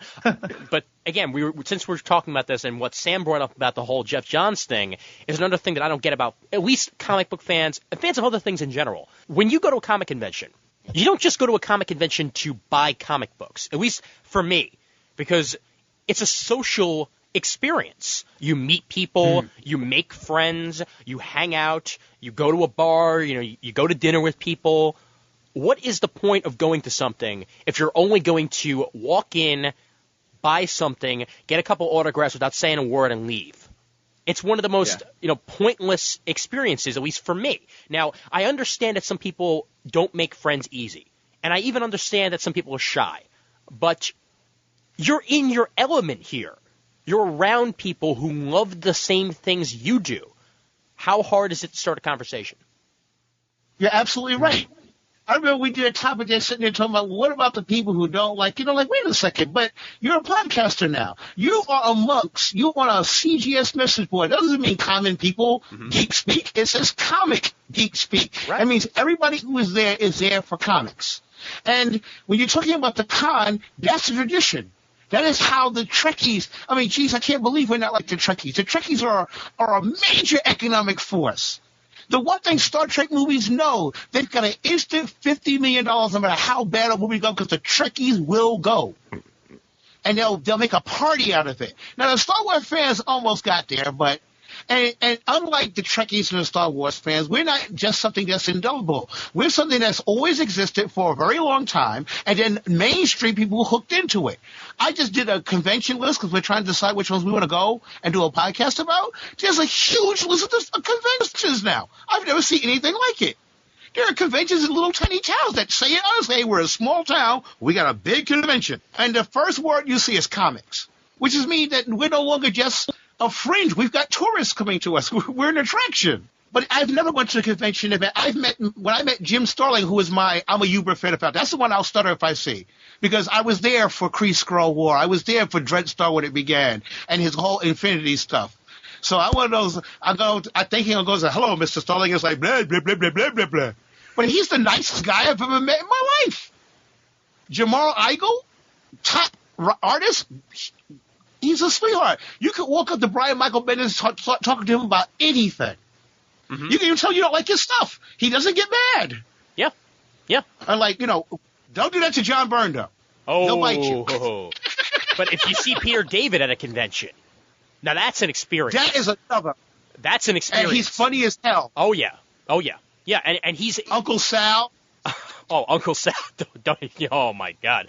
Well, you need earmuffs for the kiddies when he's around, though. But I went out to dinner last night with a couple of guys. I went out with Wraithmaker, I went out with Beastbone, and I went out with New Mutant. Okay? In real life, they have names. They're Mitch, they're Raph, and they are Alan. Now, we had a good time. We hung out and all that. I know them online. I met them online. We hang out in person. We hang out in real life. It's making friends. It's leaving the house. It's socializing. And why would you want to do any of that when the comics are at home? I know, but it was something that was even hard for me to do up until about 3 or 4 years ago, where it finally hit me. It's like, do I seriously want to just be home when I could be hanging out with people that I already know online, that I can put a face to, a real name to, and hang out with? And it just made so much more sense to me this way. Read. Oh, don't make me think about the comics I haven't read, because they're piling up right now. They're piling up. But oh my God, we've become Fight Club. When you're online, you have. But still, I'd much rather go to Texas Barbecue than sit home. And that's what I did last night, And it's just, it's all part of. When you're online, you have no name. When you're offline, you have a name. Yes. Actually, I have the same name on and offline, so, Yes, Mr. Spider-Fan 2099. Well, I just posted Sam on my phone. I know. I kid. But, it's like, before I knew Brent, he was just Nightwing BK, and now he's Brent. It's... What are you laughing at, the Fixer? Oh, we're not gonna start a fight on that. Come on. There'll be a drag-out war. What the hell is an I Am Sci-Fi anyway? Yeah, what the hell is that? That's the catchphrase on the Sci-Fi Channel. I Am Sci-Fi. Yes, it is. Or at least it was once upon a time. I don't know if it still is, but it was then. Yeah. Yeah, the whole of the UK gang, we all socialise quite a lot. I don't know whether you've seen it, but we meet up for drinks quite a lot, even though we're all quite far apart. Mm-hmm. There's not really anybody else actually even in Bristol. The city that I live in, which is where the biggest Comic-Con in Europe is held. Mm-hmm. And there's not that many people that I know who read comics that I hang out with actively. Because, there are the people on the forum that I like, but they don't live close enough. And the people that I know who read comics, I don't really, I don't see them often enough because we don't have that much else in common. Right. It's just the fact that we like comics. Yeah. Well, come on. Just the fact that once CGS New York started being CGS New York, my social life increased by bounds. That's because Jimmy is in CGS New York. Oh, He's dear. Like, come on, guys, strip club. It's a Monday, a day ending in Y. That means strip club day. Yeah, well, and still, there are people my age too that are in this group, which is a plus too. It's like if they were all older than me, I'd have less of a reason to hang out. There are people in their 40s there. Yeah. There's a bunch of different varieties of age. Joe and Jimmy are certainly older than I am. I was making fun of your age. I think Brent got it. Oh, okay, all right. No, I was reading something online. Oh. It's about the Foo Fighters suing Marvel. For what? Why? For using their music in that X-Men trailer without their permission. That's why they took it offline. Yeah. Oh. Lovely. X-Men trailer. Anyway, the thing I was laughing at is that somebody commented on the Newsarama blog that maybe since Marvel thought it was okay to let Greg Land steal other people's art for their books, they could get away with stealing other people's music. Oh! Oh! Just to, end what I was saying before, that, socializing is just... It's part of human nature, people, Don't stay cooped up in your house 24/7 unless you're going to work. Or better yet, there are people that work at home and never even leave their house. I don't see the point. I don't see the point. Then I could get bored in my lunch hour. I don't think the comic book fan is that tight, really. I think it's a matter of, because the convention has always been the place where for almost 8 hours a day for once a year. You can come and you're amongst. I remember Creation when it first started, way back when it was only $30 a ticket. Remember those days? Oh dear. It was just discuss old science fiction. I remember there's a big resurgence of the old 60s sci-fi writers, Hyland and the rest of them back in the 70s and 80s. And that's where you can go discuss that stuff. And you're amongst your – because I remember – but also don't forget that the Internet was supposed to shut down all communication. That's not what happened. Right. It's caused more social gatherings. I think that's why there's so many Comic-Cons, because the Internet has brought together people who will come and make a crowd enough for a Comic-Con Right. to be successful enough for them to keep putting it on. I think one of the funniest things is that there's still a major stigma around people you know from the internet. Like, I met with some friends from the CGS forum, and the girl I was seeing at the time was like, "Oh, how do you know Rich?" And I was like, "Oh, I know him from online. We bitched about comics and became friends." And she was like, "Oh, okay." Like it was weird, you know. Actually, that's kind of funny because my old roommate, the one that never did anything, was, I'm sorry. I'm sorry. Just from podcasting with you, I know exactly what the fuck you're talking about. Okay. Because Anyway. before you even talking about it, if you ever listen to old episodes from about 6 or 7 months ago, and you hear the Daily Show in the background, you'll know exactly what we're talking about. Anyway, he was talking to a long time for some girl that he just randomly met. Oh no, it wasn't from MySpace. He used to play Halo a lot, so he joined some clan or whatever because he was really good at it, because that's all he did. He found some girl on Halo, and she played Halo a lot, so they get together and play Halo. And then eventually it moved over to them talking on MySpace and MSN a lot, and then he bought a webcam so he could use that with MSN. Even though they weren't talking, they're still typing, but he can still see her. I thought that was weird. So yeah, the whole time I was making fun of him in my head for having an internet friend and stuff, or an internet girlfriend. And then I met Ian, and now I feel like just much of a loser. And ever since I became his internet girlfriend, things have changed. It's been so long. Now he stops buying you presents. He sends you PMs. You know. I sent him a PM yesterday. See the fire's still there. Yeah. You can feel the love in the air. But even going along what Brent was just saying, and dropping the whole fake lawsuit shit, because if you want to, I'll still make jokes about it later. But I think what Juan of Geeks Unite is doing is commendable. That he's doing the whole search for a girlfriend thing at the next con, because there are geek girls out there to go along with there being geek guys, and sometimes they have the same social paralysis that some guys have, and well, they can hopefully meet people at these conventions and make little geek babies eventually. I've always thought about that, because I go to the BristolCon every year, and a lot of the people who go to the BristolCon are from Bristol, because not many people in the UK tend to travel for the conventions. I mean, the big fans travel for the conventions, but most people will kind of travel short distances. So it'd probably be quite easy to meet a girl at the con. But there aren't any that really catch my fancy, looks-wise. Oh, that could get us in trouble if we go there. Oh, dear. Oh, yeah. I'm happy to get in trouble. I listen to I Read Comics. I don't know what happened to Hot Girl in the comic shop. And there's another, super feminist. So I'm like, one that I like. If I meet Alice, I say, look, if you see the name Jim Lee, stop picking up the book. You'll not have a stroke. I promise you. It's a very simple math here. We understand this. We're fanboys. Like, everyone likes, what is his name? God, I can't remember his name. He drew New Mutants. He drew the Marvel team up when it was the Punisher, the Ultimates Marvel team up. Everyone goes gaga on him. I completely hate his art in comics. He's like Picasso to me. I was like, I don't understand a damn thing he draws. And I'm like, comic books should at least feature the human body. At least.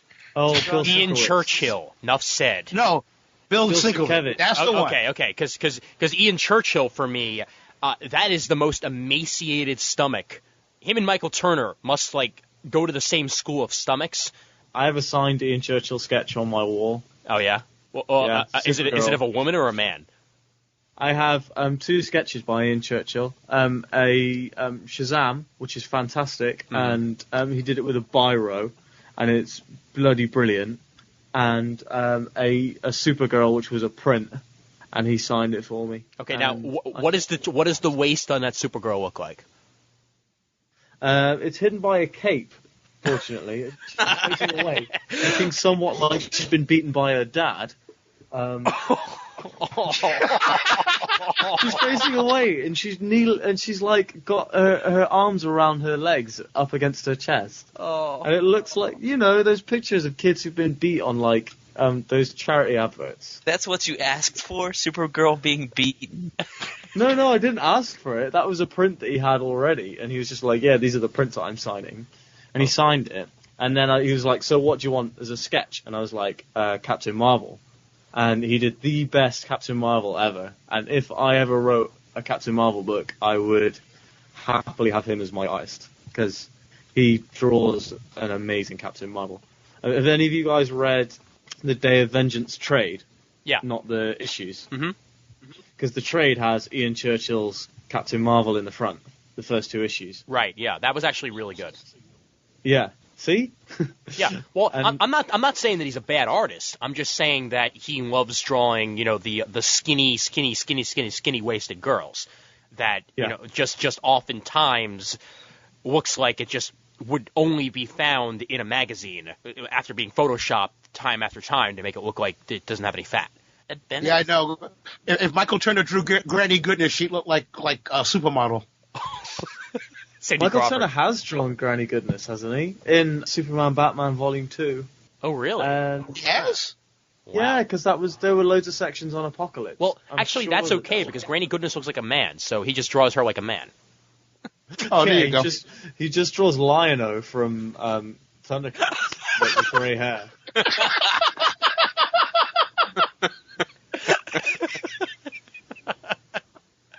Oh. Dark side. And here we are talking about an episode where, oh, yeah, no, we shouldn't badmouth people. It's bad. Michael Turner, Well, wasn't the point here? Okay, girls meeting people, girls amongst fans. Because I went to the comic shops for 100 years, and I can remember I remember when girls walked in it because they don't walk in it, and it shocks me. And unfortunately, let's face it, we know the type of girls we're talking about. Okay, how far are we going before we get in trouble? Well, okay. The girls are many different shapes and sizes, and some are a different shape than others. That's all we'll say. Because I mean, Yes. we don't want to put people down because what's attractive to one person might not be attractive to others. But hold on, they put us I know down. it's- Oh, the conventions are full of guys. Remember, we don't shower. I hear this from all the artists. Yeah. Now I'm like, I know people who do, but please, for Christ's sake, most comic book collectors, it's just the people who don't shower overpower everything because Yes. I go to anime conventions Exactly. too, so trust me, I know exactly what you're talking about. Right, so we got our stereotypes too. So it's not like, the whole women against the way they're drawn in comic books argument. They act like we have no argument, like men, like we're all built like those guys. Oh, she's walking around topless. So is Hercules. I remember when they announced the Iron Man movie and they announced who's going to star. My partner, the guy who calls himself my aunt, goes, "He's not muscular enough." I said, "A rich guy has to be muscular?" Well, in the comic books, Iron Man suit. What the fuck? I swear that was his complaint. And I'm looking at him like, but if Iron Man was real, he'd be like, and that guy ain't muscular. Yeah, he would too.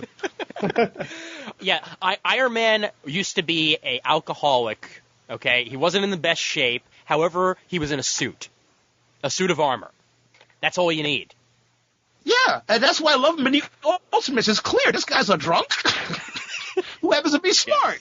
Yeah, that's it. But this guy, his foot was almost down until he saw Kiss Kiss Bang Bang, which I think was that crossing point for everybody.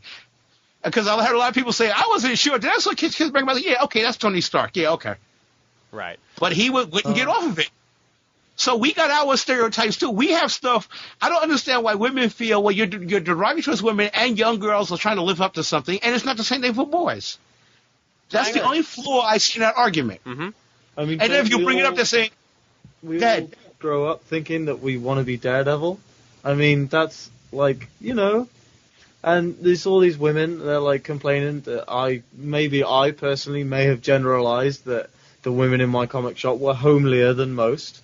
But actually, I have to say that my comic shop was full of hot women. I don't know what happened there. lots of hot women in my comic shop. My old one, now it's shut down, and the one that I go to now is full of middle-aged men. You're shopping at the wrong comic shop, dude. I know, my old comic shop, right? It was the comic shop that Addy Granol's girlfriend used to work at, and she is bloody hot, right? Mm-hmm. And then when I kept going there, and the more I went, the more women were there. I don't think it's a direct correlation between the more I went, but the more times I went, every time I went, there was always a woman in there, and they were getting hotter and more prevalent. So, I mean, Bristol, probably because we've got a massive comic convention, and because there's probably a lot of comic fans in Bristol, which have either got their girlfriends or their sisters or whatever, or they've even got themselves into comics. Because comics are so popular in Bristol, I think that there's a lot more variety here. Especially because in the UK, whereas in America comics are something that you do when you're a kid, in the UK comics tend to be the sort of thing that you get into in your late teens, as a different media, you know, as something like everyone else watches TV and reads books, and you're like, oh, I'm going to be different, I'm going to read comics. Right. I mean, I can answer that. Well, actually, That's wait. Hold on. Before you do answer that, hold that thought for 1 second. I need to go get a new battery for my recorder before it dies. So just give me 1 minute here.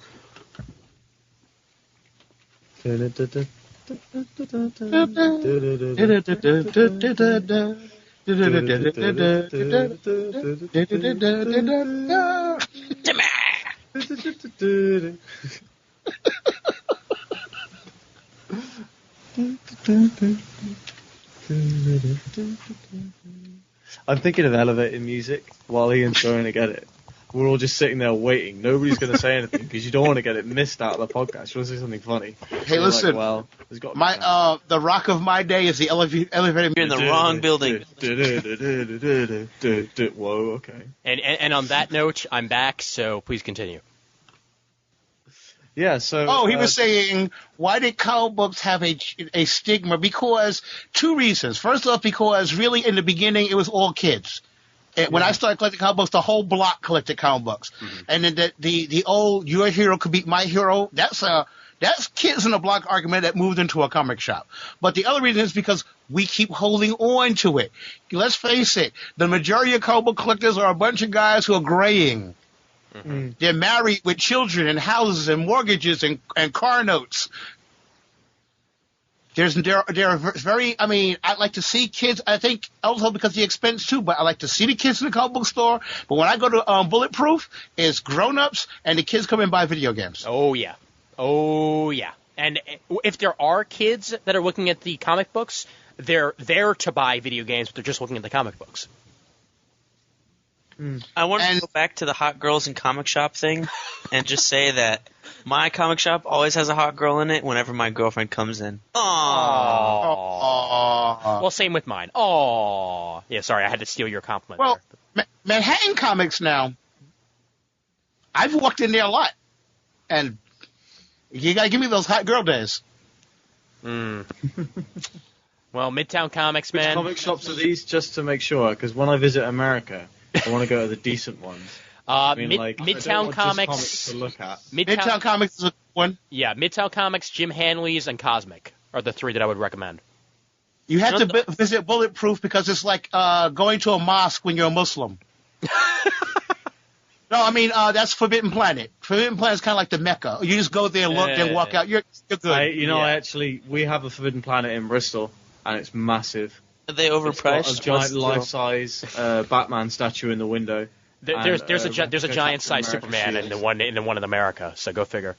There's a replica. It's the one from Batman Begins, and then there's a replica Captain America shield, and what else are they there? They have a Yoda, a clone. Damn right, it's a replica because the real one Stephen Colbert has. Yes. You know, for years the one in the Greenwich Village had this big Boba Fett in the window.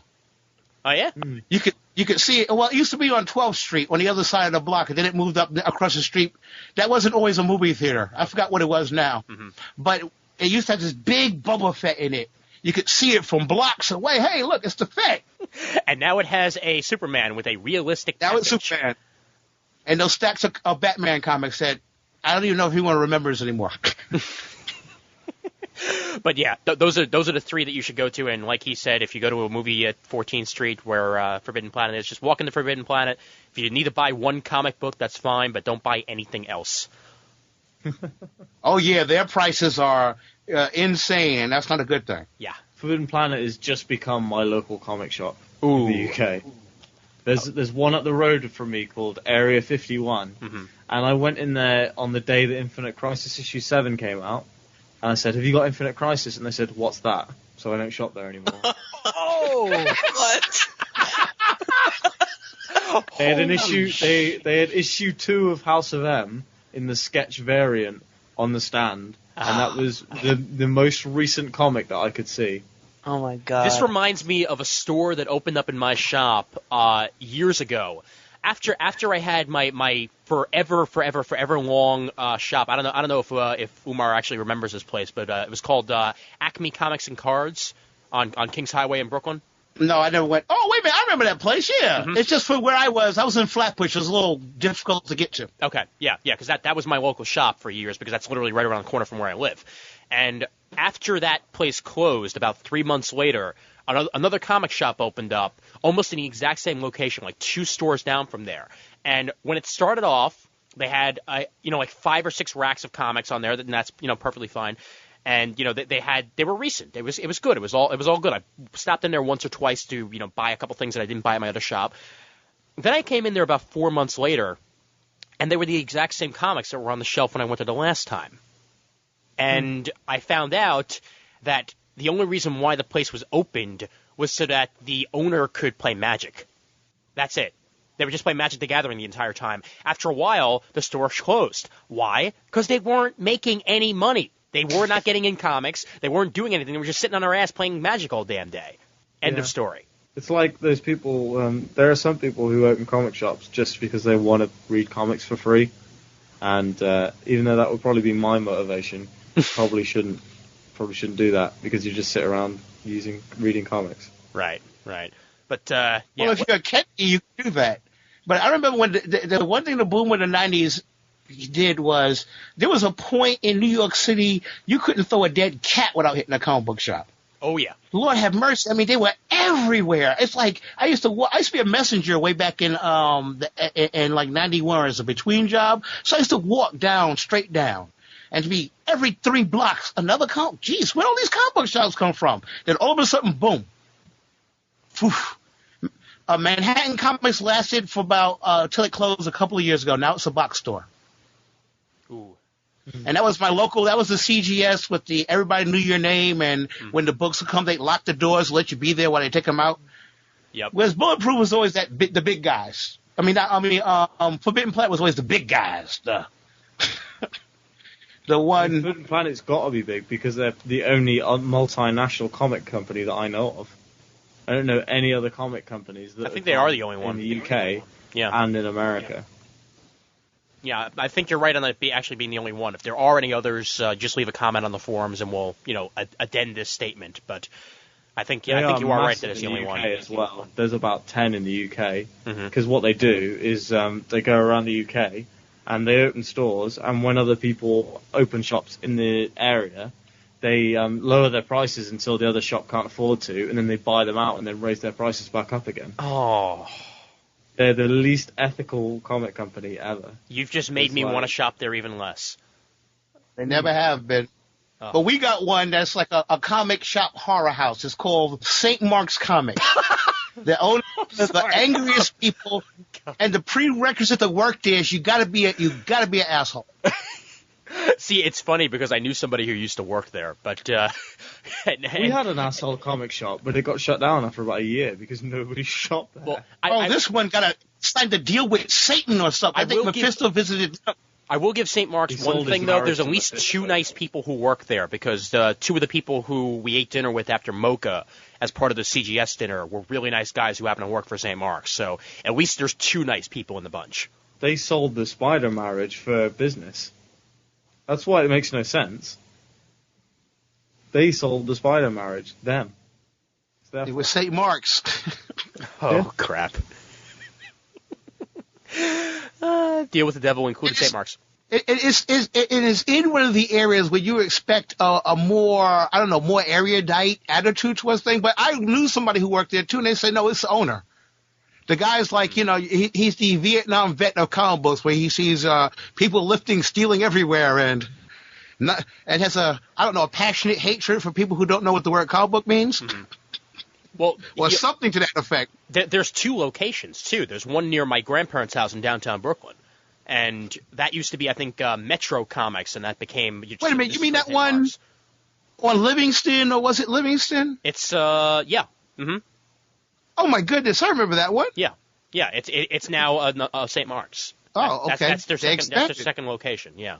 So they do have 2 locations, and I will occasionally still go there, but that's the only one I'll go to. I won't go to the other one because the other one's just no. I'm sorry, but no. All right, but let's everybody give their final thoughts on the world of fanboys, and we'll go to forum comments from there. So let's start off with Sam. There is actually a couple of things I didn't get a chance to mention, but I'm totally pro late books.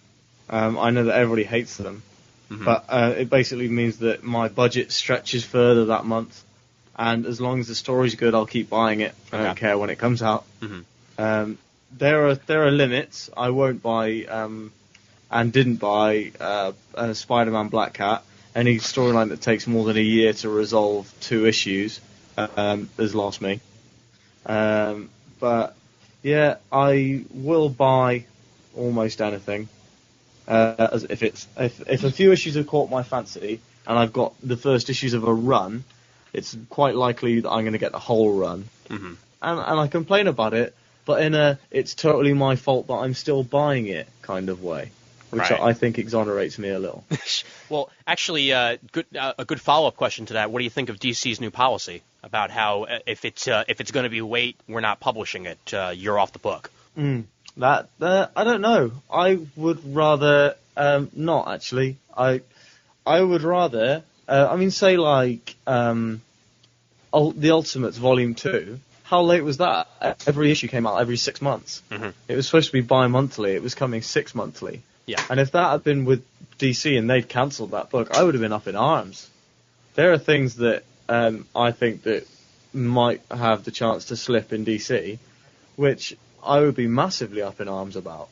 The stuff that I like at DC is actually quite simple and doesn't tend to tie into much stuff, like Robin and Blue Beetle, The Spirit. They're some of my favourite books. And the stuff that is supposed to be their headline books, I read Superman in Action, I think they're fantastic every month. But the Batman title by Grant Morrison at the moment, I have absolutely no fucking idea what's going on. It gave me a headache when I read the last issue. And I don't think I'm going to buy that anymore, late or not. It doesn't matter to me whether it's on time, as long as it's good. Right. So yeah, that's a lot of people's opinions. So I'm kind of okay with the new thing. I mean, if it will be a bit disjointed if, like what happened with the most recent Robin issue, there's certain pages by one artist and other pages by another. If the particular artist can't finish it, I'm just gonna be okay to see comics that I like, and hopefully that'll be the case. I like that they're trying to get fill-in artists, because fill-in artists don't really bother me, but fill-in issues do kind of bother me. Yeah. With a fill-in issue, I would like them to say at the beginning, maybe say, okay, we've got one short 3-issue storyline. This takes place in so and so a time. We're trying to make this current storyline the best it can be. They used to. Long time ago they used to. They don't anymore. Just put a letter in the front of the issue. We're sorry you're expecting to read the next part of Superman and Son. This is a story by a good artist and a good writer, not, whoever it was and whoever the hell I don't know from wherever is whatever. And no idea who they are. And it's just like, what I'm comics have reading those guys done gestures. before? I've never heard of them before. Yeah, exactly. Neither have I. That was the whole point. I think they did Action Comics. They did Superman Confidential. They did Detective. In between Grant Morrison and Grant Morrison. Oh, Wonder Woman. Yeah, Wonder Woman. Yeah, so they've been on a lot of DC titles recently. I guess we should have heard more about them, but yeah. Oh well, that's. But no, like the Superman and Son story arc was a prime example. Because like I pick up my books monthly, but I know people there are friends I have who order their books 2-3 months in advance. I can cancel mine at the drop of the hat just by walking over to the shop and saying, "Oh, put this back on the shelf. I don't want it." And they don't really care about that because they've got so many pull lists there that it's not something that they can really bother about. If somebody has ordered issue 10 to 12 of an Action Comics run by Jeff Johns and Richard Donner, and is actually getting issue 10 to 12 of Fabian Nicieza and Ed McGuinness doing Superman on a totally unrelated storyline, which is not very good, then I don't know. I think that I would rather know in advance and for them to get the same caliber of writers in. We know that Jeff Johns can manage a monthly book easily. He managed 10 monthly books at one point. So why don't you get Jeff Johns to write it without Richard Donner and do a backup story by him about something that might tie into the main story? Sold. Did that story ever finish? I think that it finished in the Superman annual.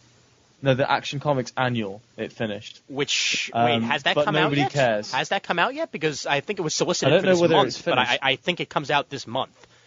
The Superman annual has come out. Because I've read that and I really like that. But the Action I feel like Comics it's only annual I think comes out really- this month, but it hasn't come out yet. Yeah. I feel like DC has rushed out a lot of storylines as well. Things that they were worried were going to be late, and so they've said, okay, shave 2 books off this storyline because we don't want it to be late. And it's cool that I get Blue Beetle and Superman and Action and Batman in my box every month, but it's not cool that I don't understand what's going on in Batman, and that two of those issues aren't issues that I really want to read because they're not what I subscribe to the book for. Right. Sorry, that was a massive rant. No, it's okay. That's fine. I like rants. They're pretty. All right. Well, Umar, let's get your final thoughts on Fanboys. As I said before, and consistently, we pay money for these things. It's fun, granted. I'm glad we have a relationship with the creators. That's what Online's created. That's good, too. But in the end, this is a business. We're putting food into somebody's mouth, but at the same time, we're keeping a business open.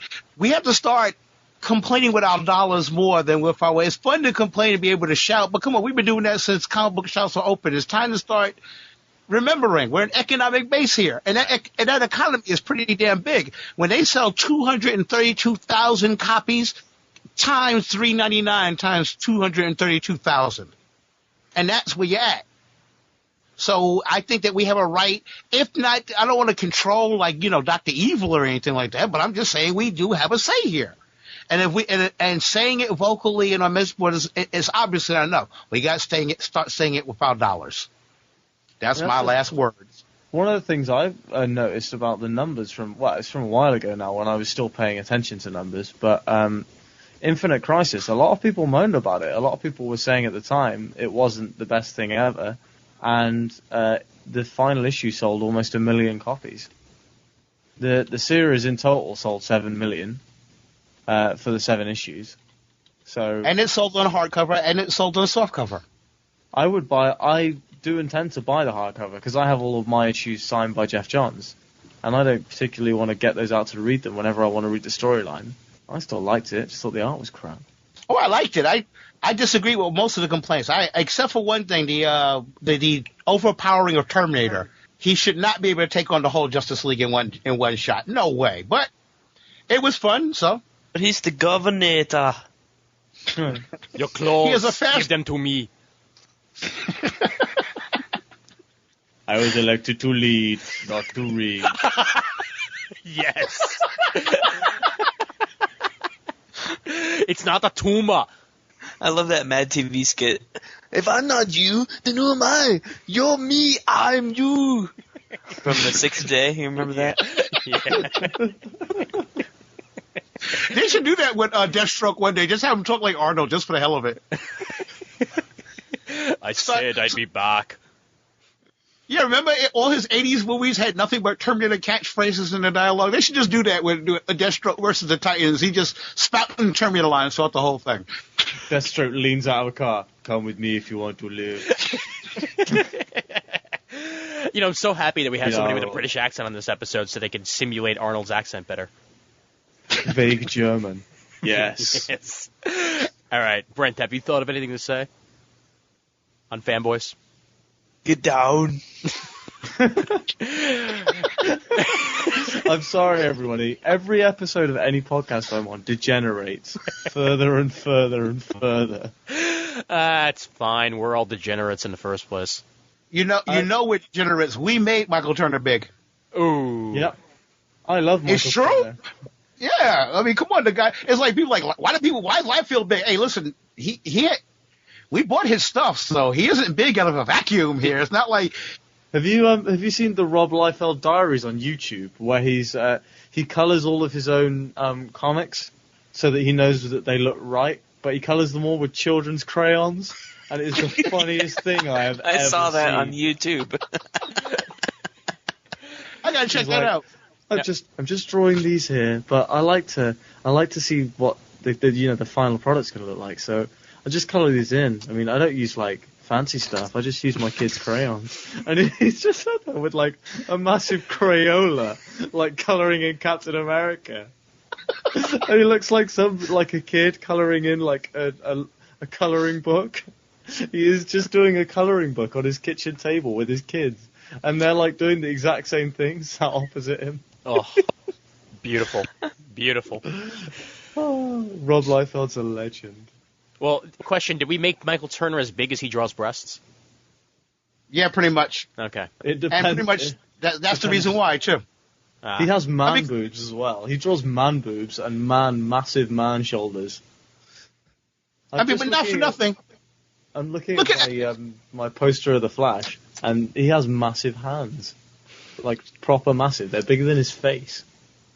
And he even drew a woman. He's got a woman hero who has a reason to be wet all the time.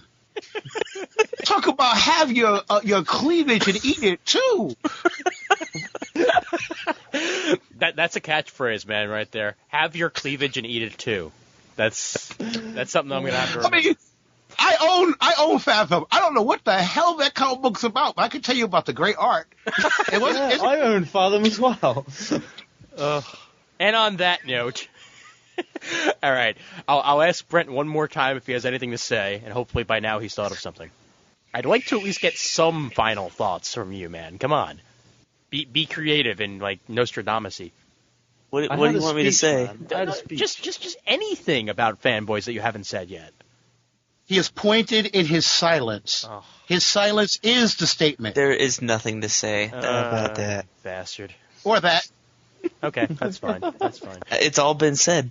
Yeah, right. You guys did a darn good job. See, this is what he likes to do. He likes to let everybody else talk so that he doesn't have to. So that, so that when I ask him something, his response is like, "Oh, well, you know, everything's been said already." So you know, There are no original topics in podcaster. Exactly. everything's Yes, been done great way- before. Just great ways of doing it. Uh-huh. Which is why you should have Mac Faction as a guest at least once. Yes, I'll have to work on that. But all right, so I think we're done with the main discussion here. So let's go to the I forum was going to comments. say we should go at some point because it's 1:20 over here. Yeah, well, that's why we're going to try and finish this up nice and quick here. So, okay. All right, Brent, you want to start off with Gargoyle? Yeah. Okay. All right, Gargoyle says, don't know why he's got such a downer on Marvel. He's talking about Umar, I guess, because Umar posted our topic post, and I just quoted him over here. Not like DC are the paragons of virtue when it comes to fan criticism. People like to bitch. It's a human nature thing. It's why scandalous celeb magazines are full of Britney's exploits and not those celeb moms who are actually good mothers. If you post up a thread about something you like, maybe we'll get a dozen responses. If I rant about something I think is crap, I'll get pages full. I think that applies to most of us. Hi, Dave. Okay, $120. $120 in comic books a week. If I was down on Marvel, that'd be severely cut in half. I'm down on one thing that I consider a bad idea. That's it. I think it was just the post, since you cited that one comic as the example. Right, yeah. And I think it's a little bit of misinterpretation of what the post was about. Oh, okay. Yeah, I mean, nobody's calling anybody out here. I think that it was just that one statement there, but yeah, we all like things, we all hate things. I do agree with his thing though that people do like to bitch, because even people who don't make themselves known on like forums or online and stuff, if you do talk to them in real life, they're gonna have something to bitch about. It's just human nature, like you said. And bitching is fun. Let's face it. Yes, it is. Yeah. It is. I bitch about bitching. We've just done it for like an hour. Okay, so Torch Song had this to say, and yet again, we need to have him back on the show eventually because we haven't talked about manga in a while. Here's my 2 cents. We're in a recession, number one, or heading there rapidly. I can't say that I really gravitate and lend my buying power towards things I pretty much know are going to suck eggs. We have an internet now, and it's sorta free. By the time I'm ready to head to the LCS or go to DCBS to place my order, I'm fairly well researched on what I want to buy. And as a rule, I don't buy anything I know is going to be awful or that simply wouldn't interest me. It just doesn't make sense, did it ever, to spend money on something you're not going to get pleasure out of, all for the sake of some perceived loyalty. Number 2. Bad books / directors / creators. As said in another forum thread, late books really don't bother me as I get enough comics each month that I'm not crying in my pages because I didn't get one of them. In some cases, a late book is justifiable and worth the wait. In other cases, it's not. I've never seen it as an either-or argument. There's room for both. I'm presuming that when you talk about directors and their visions ruining something, you're talking about our beloved comic book franchises. To date, I've never really had a problem with any comic book movie. True, I didn't care for Ang Lee's take on the Hulk, but I don't feel cheated out of the $7 I paid for it. I'm glad he only paid $7 for it. Nor did I feel like I was supporting someone's perversion of a holy relic. It's a movie about the Hulk, and it's one group of people's take on it. I'll be shelling out the dough again to see Ed Norton's Hulk movie. It may be not to my taste as well. I'm not a huge Hulk fan. What I am is a comic book fan, and I'm willing to support comic book-based movies because I want to see more of them. It doesn't mean I'm going to enjoy every one that comes out, but I'm not going to avoid them either. Miller's Batman and Robin is going to get bought by me eventually, but not until there's a collected trade of the whole thing. I don't agree that it's awful, and we all know it. It's simply Frank's take on Duo, and when I flip through the issues, it looks like something I'd like to read, but I also know it'll be traded. A lot of people didn't care for the recent Howard the Duck miniseries because Gerber wasn't involved. Too bad. They missed out on a fun little miniseries. There is a number 3 here, but I'm going to let Brent read that. So let's actually get our people's take on the first 2 things that he said. Umar, you can obviously respond to that since some of them were directed towards your original comments. So go ahead. Well, I kind of agree with the support it because you want to keep it going. But you know what? Comic book movies are doing pretty good. We don't have to be on that track anymore. There's no danger of no comic book movies right now. Comic book movies are so vogue, it's ridiculous. Mm-hmm. If you go to comicmovie.com and just see half of what they're talking about, it's insane. If they make Grendel movie, I don't care if Huey Bold is, I'll go see it. Right. And I'll see the Hulk because I'm a Hulk fan. Go ahead. I was going to say, I would like to say that I think that Ghost Rider is one of the worst films I have ever seen. Put the monkey back on. So is Elektra, and I've seen almost every comic film that's come out since I've been a major comic fan, and I was sorely disappointed and regretted downloading Ghost Rider. And watching Elektra for free on television made me feel ripped off. So... But see, Ghost Rider and Elektra looked like they were going to be good, as opposed to, let's say, Catwoman, which did not look good at all, but we responded accordingly. But Ghost Rider and Elektra... It was so bad, it was funny. I mean, you can say what you want about Daredevil. I kind of enjoyed it. I agree with most of I enjoyed it with agreeing with most of the complaints. But I like Daredevil quite a lot, actually. Yeah, but with the setup for Daredevil made you think, well, at least Elektra will be halfway decent. Who knew it was going to be a love story straight from Oxygen? Well, I kind of knew that when Jennifer Garner was attached. You know, it's like they went that way because Jennifer Garner is, I guess, good at love stories according to them? Then how come she ain't made any money with any? Good question. I'm like, where'd they get She the was in logic that from? 13 going on 30. That made Yeah, that made $2. $2 and a bag of chips. And, you know, another thing, I was watching New Frontier. This shocked the hell out of me. They said based on a graphic novel. Graphic novel? Yeah, I said that's not a graphic novel. No, it's definitely a graphic novel now.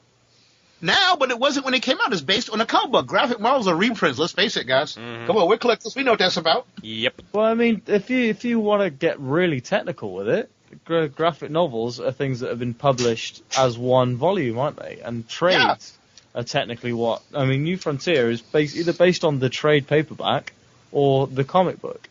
Yeah, but I in hate it when America, people- if you say based on the trade in America, that's a slang for, like, you know, women in the red light district. So you can't kind of use that in this country. But the trade. It probably would come off like that over here, actually. But Wait a minute, you can if Michael Turner draws it. And we're back fucking to would. square one. But let's moving swiftly on. I hate it, absolutely hate it with a passion when people say, "Oh, you know, I wish people would call them graphic novels because then they'd be taken more seriously." I'm like, well, they're not graphic novels. You don't know what you're talking about. Yeah. That's technically wrong. So Yeah, as if you're people not. won't. People gonna look at them and go, "Oh, okay, this has pictures and words. This has pictures and words. I see the difference." They won't. Okay. Get over that. When something is based on an original cartoon, do we say it's based on a cartoon or based on an animated feature? They say cartoon. Thank you. Oh, wait a minute. Thank you. Yeah, say cartoon. Yeah.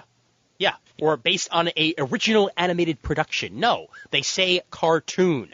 So they Yeah. should say based on a comic by Darwin Cook. That's it. That's why I like Spider-Man. In the credits, it says based on the comic by Stan Lee and Steve Ditko. Right. And it's just like, yeah, that's good. That's what I want. And 300 can legitimately say based on the graphic novel because it was a graphic novel. Yeah, that's true. It was a graphic novel. Yeah. Yeah. No, There I are a agree. lot of accept things- Yeah. There are a lot of things that were graphic novels, and I have absolutely no problem with them calling themselves graphic novels.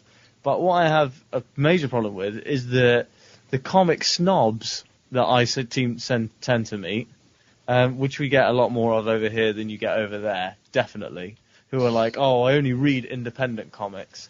That's a And, snob. Yeah, only read independent comics. And they don't say comics either. They say, I only read graphic novels by independent creators, and that sort of thing. Yeah. And they don't say writer or artist, they say creators. And it just really gets my goat that people have to find a way to try and legitimize something in their own eyes. You know, I agree. comics I are agree. comics. Yeah. And you know what? Everybody was an independent creator once. So You don't. if you're going to you don't single out, say- if you're going to single out people from, the rest of the bunch, well, then you're stopping them from eventually evolving into a mainstream creator. I mean, do you think that in the 1950s people were going around saying, "I saw a motion picture this weekend"? It was quite remarkable, and the camera angles were fantastic. Well, maybe they did in Britain. I don't know.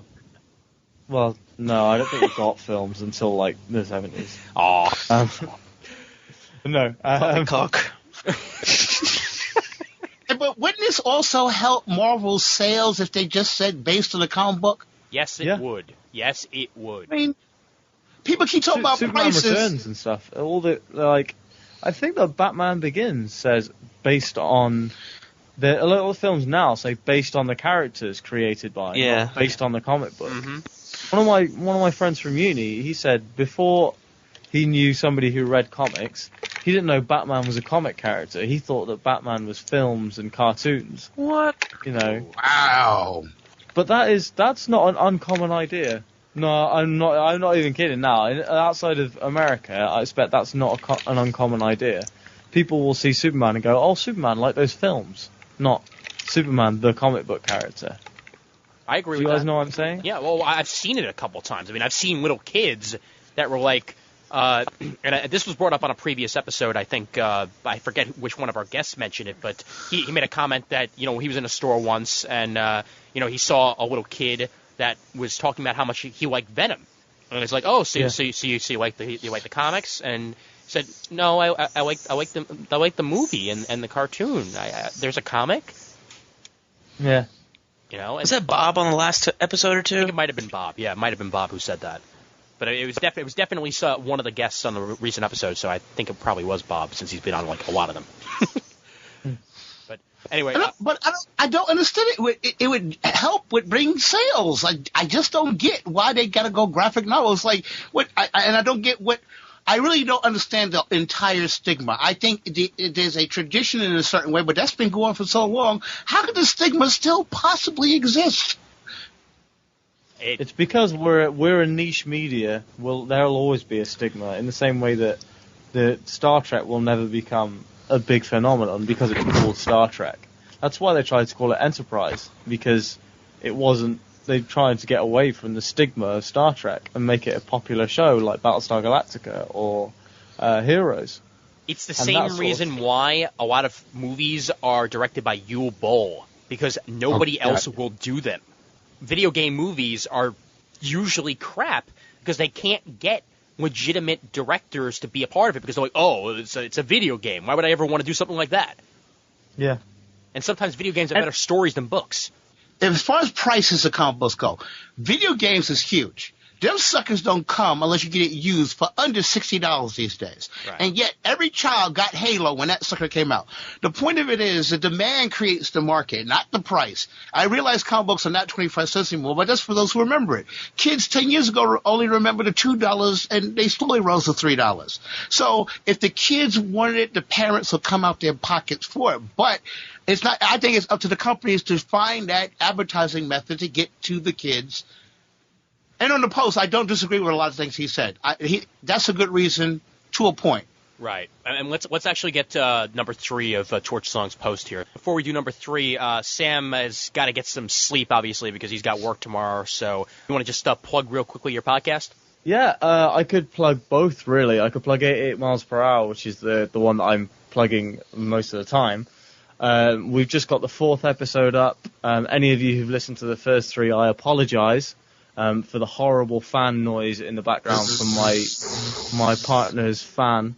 It's actually on the trailer as well, which is probably the worst endorsement for our show ever.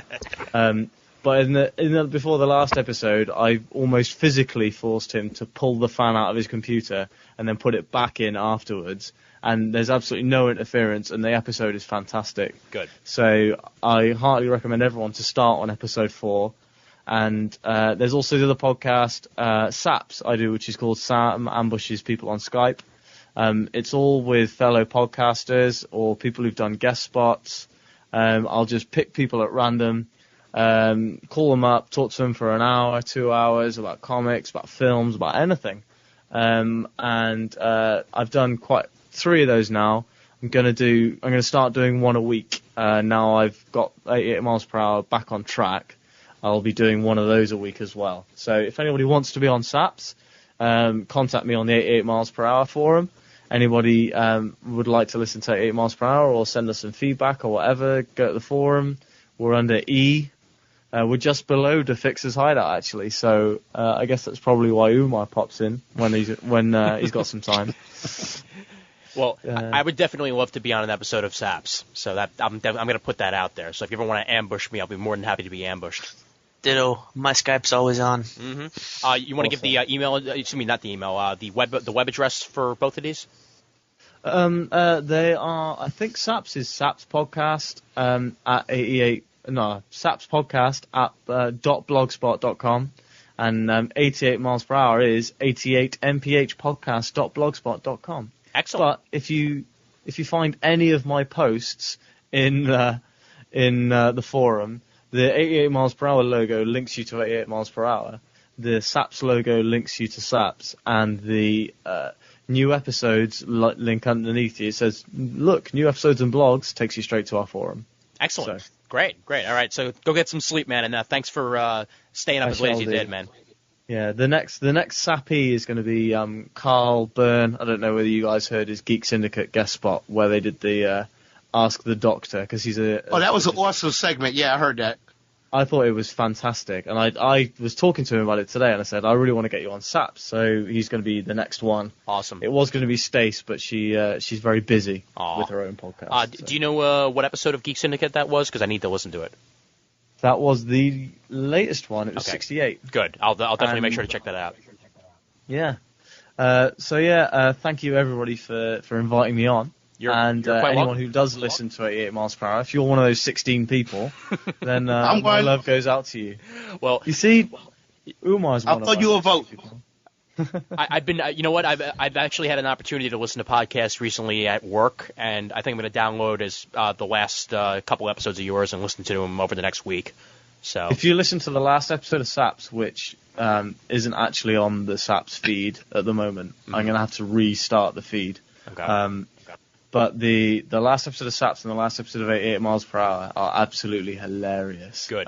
SAPS in particular, because it starts with me, Heath Holland, Mike Myers, and Stacy from Comet Racks, and it degenerates in that Mike disappears, and so his kind of more saner influence disappears. Ooh. And then Heath has to go, and then Heath goes to bed. It's at the point where Heath actually goes to bed. It's that late, and it's me and Stace still up. I'm drunk. Stace is, I don't know what Stace is doing. There's a huge section where we just spend the entire time laughing about people throwing cow pats at each other. I don't know whether you know what a cow pat is. Yes. I know what it is. My boss at work told me that if once a cow pat is dry, you can throw it like a frisbee with no repercussions, and that basically sparked hilarity for at least 10 to 30 minutes. You know, that's actually a game. I think in certain parts of the South here, they do play that as a game. Where they We called it poo disking. I think it's going to be the next reality show. Yeah. Yeah, dear. But yeah. Dun-dun. Anyway, with every minute you're on the call, you're up later. So I'm starting to feel guilty here. So you have a good night, Sam. No, it's okay. I've gone to bed at 2 a.m. before and got Okay. to work ish. Good. Ish. Well, I hope you have a good time ish tomorrow ish.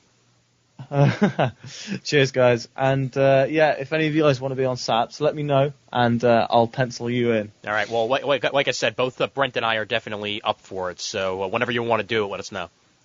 Oh, you can sabotage me anytime. I'm all right. Sabotage. I talk to I'll people get in you Lithuania on this thing. I'll get you and Ma on at the same time. Nice. Cool. Anyway, cheers, guys. All right, man. Have a Peace. good night. You'll have to kick me out. I'm gone. Okay. Goodbye. All right, so there's Sam. So we're down to 3 here. So it makes sense to read the third part of Torch Song's post. Brent, you're up. All right. Maybe I'm stupid, maybe I'm not typical, maybe I'm both. I've just never seen the logic in supporting something I know I'm not going to like. I don't read Countdown, except for one issue because Mike Norton penciled it, and probably the other one he did, or has he only done one? Anyway, primarily because I don't like what they're doing with Mary Marvel, longtime Shazam fan. For the same reason I'm not picking up Trials of Shazam, although I enjoy Judd Winnick's work as a rule. Which, shouldn't he be picking up Trials of Shazam? Technically, yes. Anybody? I think so. Yes. I think it's an awesome story. I do too. And DC has always been about the generations. I don't see the problem with it. Yeah.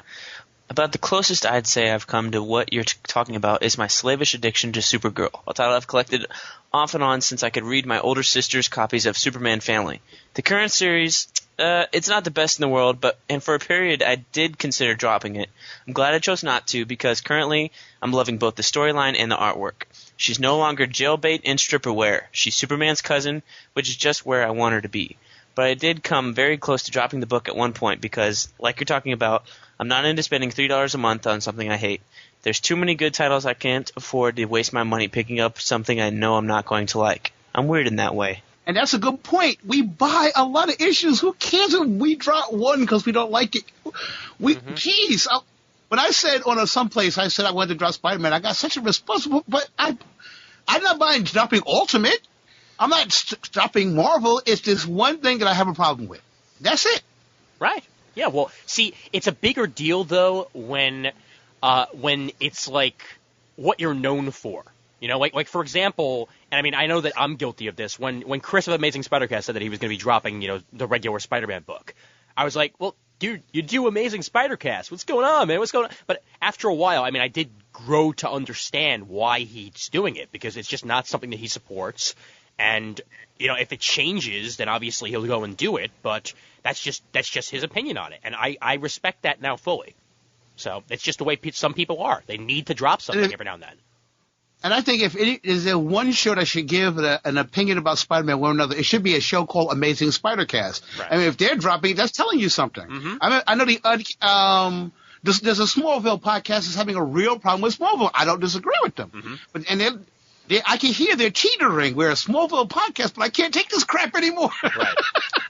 Well, it's why I like Matt S's That's What She Said. I mean, he's not always singing the praises of an Office episode. He'll tell us exactly what he felt about it. It's just the way things happen. And as whiny as fanboys get, we got to remember something. Most of the time when they're whiny or even bitching and going crazy, it's out of love. It's not out of hate. Agreed. Except for Ain't It Cool News notwithstanding. For the most part, it's about the love. Ain't It Cool News is an entirely different plane, man. Oh, man. Whew, aren't they? I actually read a post once today where they said Brian Michael Bendis uses what the, and they counted it. I was like, what is this, the N-word? You're counting what the's? And that they got it so bad they started every Bendis thing. Well, look, I know you think I hate Bendis. I'm like, why would we think you hate Michael Bendis? Where would we get that idea? I don't know about you. I just hate Michael Brian Bendis.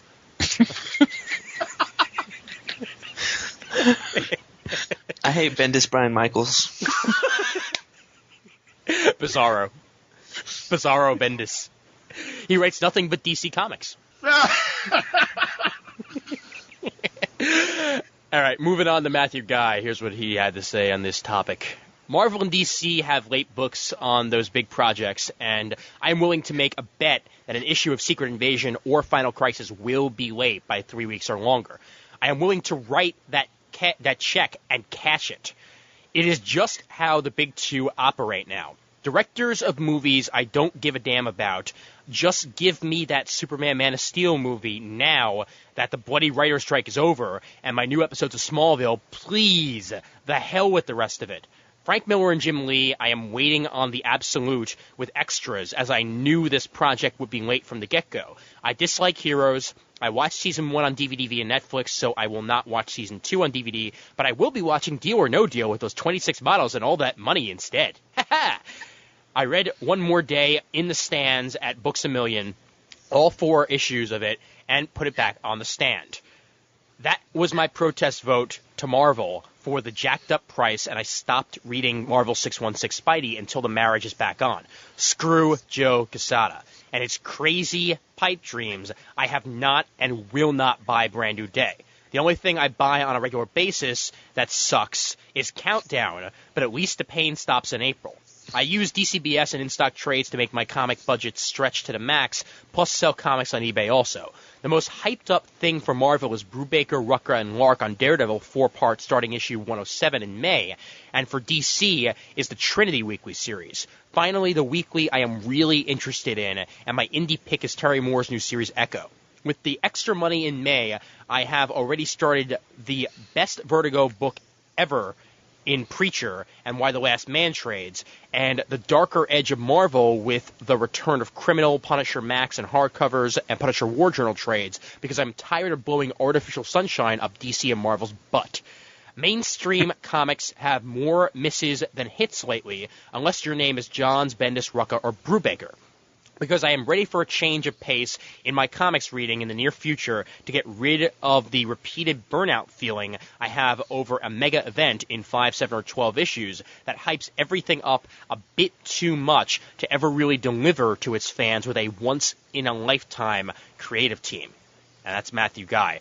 Some good points in there, especially the fact that he's spending his money elsewhere as opposed to just not picking up books. Is it really hyping things up, or is it just trying to sell their books? I'm like, when a movie is coming out, especially if it's like a big budget movie, you would expect that in the big budget is the feature to show it on the Super Bowl or show it in 50,000 commercials, sometimes movies will fool you because of their trailers and stuff like that. But is that really hype, or is it really just companies who have a product who are just trying to sell it? I mean, I believe that the whole theory is, and it always worked, that singular issues sell. Team books are supposed to be for those people who don't really read the singular issues but get all the heroes in one place. Well, isn't that what a mega event does?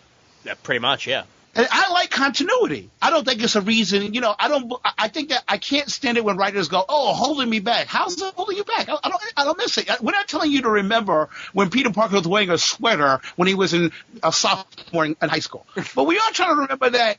Try to remember there's a relationship thing here. Harry Osborn died for a reason, and various other things that go part and parcel with that you could bring. Like, I think Ultimates is brilliant because they did not forget the essence. The relationships between people. They got a better Green Goblin, too. And come on, Maximum Clone. Anyone who can improve the Maximum Cloning stories got my respect. So I don't know. I'm like, I like the events because I realized that there's a point in comic books when we used to get to all the Dunning-ones and stuff where that got stagnant. Yeah. DC had to get a continuity because that Dunning-one stuff, that's one reason why I would pick up. I didn't mind, but okay, I pick up one issue of Superman, it ends. Another issue of Superman, it ends. Where Spider-Man is like he crashed his buggy into the water. I got to see the next issue. Well, it sucks, though, that, you mentioned Maximum Clonage, multiple times. I like the Clone Saga. I just hated Maximum Clonage. So the fact that the Clone Saga... The fact that the Clone Saga is no longer in there, though, does annoy the hell out of me because technically Ben Reilly never even existed. Yeah, isn't that interesting? Yeah. Catch-22, that's how an itch. It's Right. an endless Catch-22. But I agree. I think a lot of what he said is right. I think that's the way you should do it. If you don't like something, don't buy it. It's to say, I got to buy Amazing Spider-Man. For Christ's sake, there are 8,000 Spider-Man comic books out there. Mm-hmm. Yep. You don't need them. Oh, well, no, Amazing is the main book. Okay, I understand it from that point of view. Now there's 8,000 Amazing issues instead. Yeah, well, what are you going to do? 52 was so successful, you knew that Marvel was going to imitate it somehow, somewhere. Yeah, well, they got the guy who edited most of it, so that makes sense. I mean, Steve Walker does a great job as an editor. I mean, I'm all for him. He's a really nice guy, too, in real life. Well, good, because he's an editor that actually checks to make sure you don't see too many weird mistakes in the Steve Walker thing. Right, definitely. RedWright88 said, in a nutshell, if a title seems interesting to me, I buy it. If it doesn't, I don't. Weird concept, huh? Unfortunately, this means that sometimes there is a title that everyone just loves, The Order, Exterminators, Manhunter, that gets canceled, and I suddenly feel like the bad guy because I wasn't reading the book. I mean, why should I give up a title I like for a title I probably won't like? Wow, that's a tough one. Yeah. See, part of what he says makes sense to me. However, it sounds like he's just, and this probably isn't how he means it, but it sounds like he's not willing to try new things. Because if he tried at least one issue of The Order, or one issue of Exterminators, or one issue of Manhunter, then maybe he would have liked it.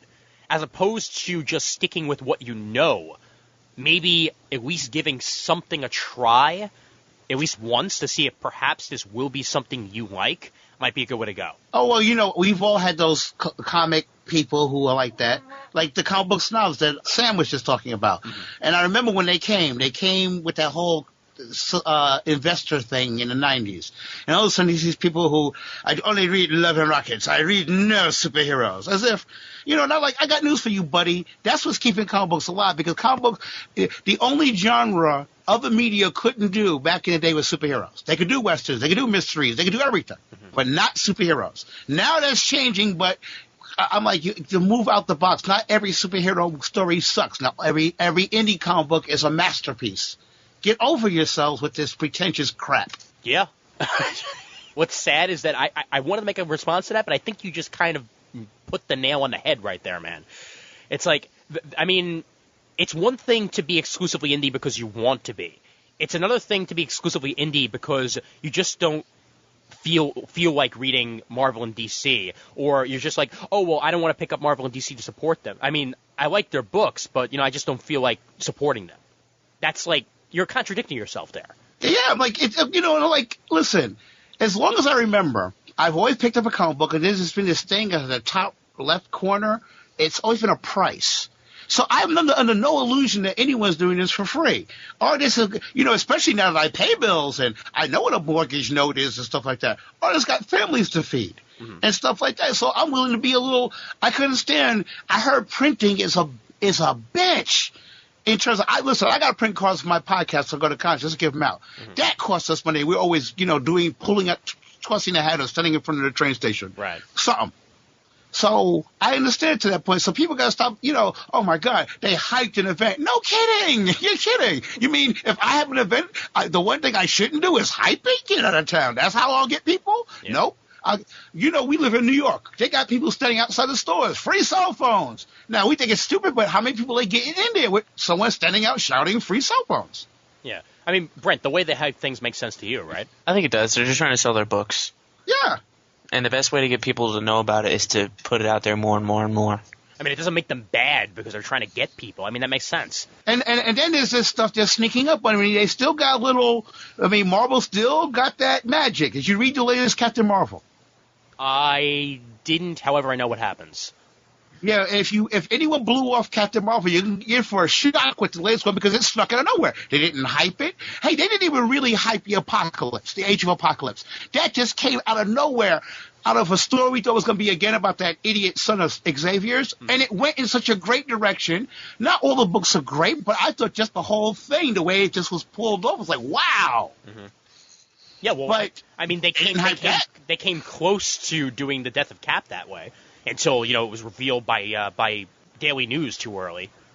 Yeah, nobody knew that was going to happen. Nobody knew that until the news spoiled it. Mm-hmm. Yeah. So I'm saying, hey, they got to sell their stuff, but hey, they're throwing us bones, so I'm satisfied. Okay, good enough. I understand that. I'm backing off on the hype thing. That's why I don't understand the complaint. I'm like, how else do you think these books are going to get sold? And really, here's the other flip side. They ain't really the hypers. The silent majority is. Because the silent majority goes nuts, and all of a sudden you get big banner headlines on a website that had nothing to do with the comic book, Right. And you go to a porn site and hear a complaint about Cap is dead. Marvel's not the other one hyping. Yeah, and I wouldn't have any experience with that. Anyway, no, I mean, what I like about Newsarama is that they separate the press releases from the main page usually. Like you'll get on a sidebar on that main page some news items that weren't that newsworthy, but they're on there, and press releases. It's a good way to get a little bit of both worlds. Get the interviews, get the news and all that, while still getting the press releases if you want to read them. If you don't want to read them, that's perfectly fine. Go in there surprised. But either way, there is going to be promotion whether you like it or not. That's how I'm ending it here. That makes perfect sense to me. But Not Wing, nice, easy comment for him. I'm easily bored. I'm not sure what that means. Yeah, I didn't get that either. I'm not sure whether or not he's easily bored with Marvel and DC or whether he's easily bored with this podcast. I hope it's Marvel and DC. Well, the one thing I would complain about is the overextensions of miniseries that don't need to be, like, for instance, the Sentry. Why was that so many issues? That seemed to be a story they could tell in 4 issues. Yeah, I think it was that many issues because they wanted to give Paul Jenkins work. You have to give Paul Jenkins work, really? Apparently. Paul Jenkins? Well, what's he done recently other than Sentry? Yeah, that's true. Frontline. Yeah, and that ended around the same time as Sentry. No. Yeah. Hulk. Frontline. Yeah. Oh, Hulk. Oh, he's doing Hulk Frontline too. Excuse me. Sorry. Well, that's done, but that's the most recent thing he did. Yeah. I mean, I kind of thought he was off and on. Yeah. But he's Paul Jenkins for Crease. Woo. Yeah. He's like a little. It's like Gerber. Right. Well, did he have health issues? Did he have health issues? I'm trying to remember. Who, Gerber or for Jenkins? Jenkins. I'm not sure. I knew Gerber did, but obviously, yeah. I mean, that's the only explanation I could think as to why he's not doing stuff. But I don't want to say yes or no on that. But like I said, yet another thing that we can hopefully be schooled about on the forums if that is indeed true about Jenkins. But it's like I know that there are certain miniseries and stuff. Claremont's a perfect example. They give him stuff because they need to give him stuff. Like this new Gen X thing that the fans voted for. That's totally because they don't want Claremont anywhere else, really. Mecca of the works. Maybe I don't know. I think maybe if he stepped out his genre, I think he's suffering from stagnation, if not anything else. I don't think he's, it's just stagnation. He's trying to, I mean, you always know a Claremont book because Claremont will take the time of every thought balloon or side panel to explain the powers, even though it's obvious from the picture. Mm-hmm. If I had to read Storm, she has power over the weather. One more time, I'm like, yo, dude, her name is Storm. We kind of caught it. See, I thought that her name was Storm because she was frustrated.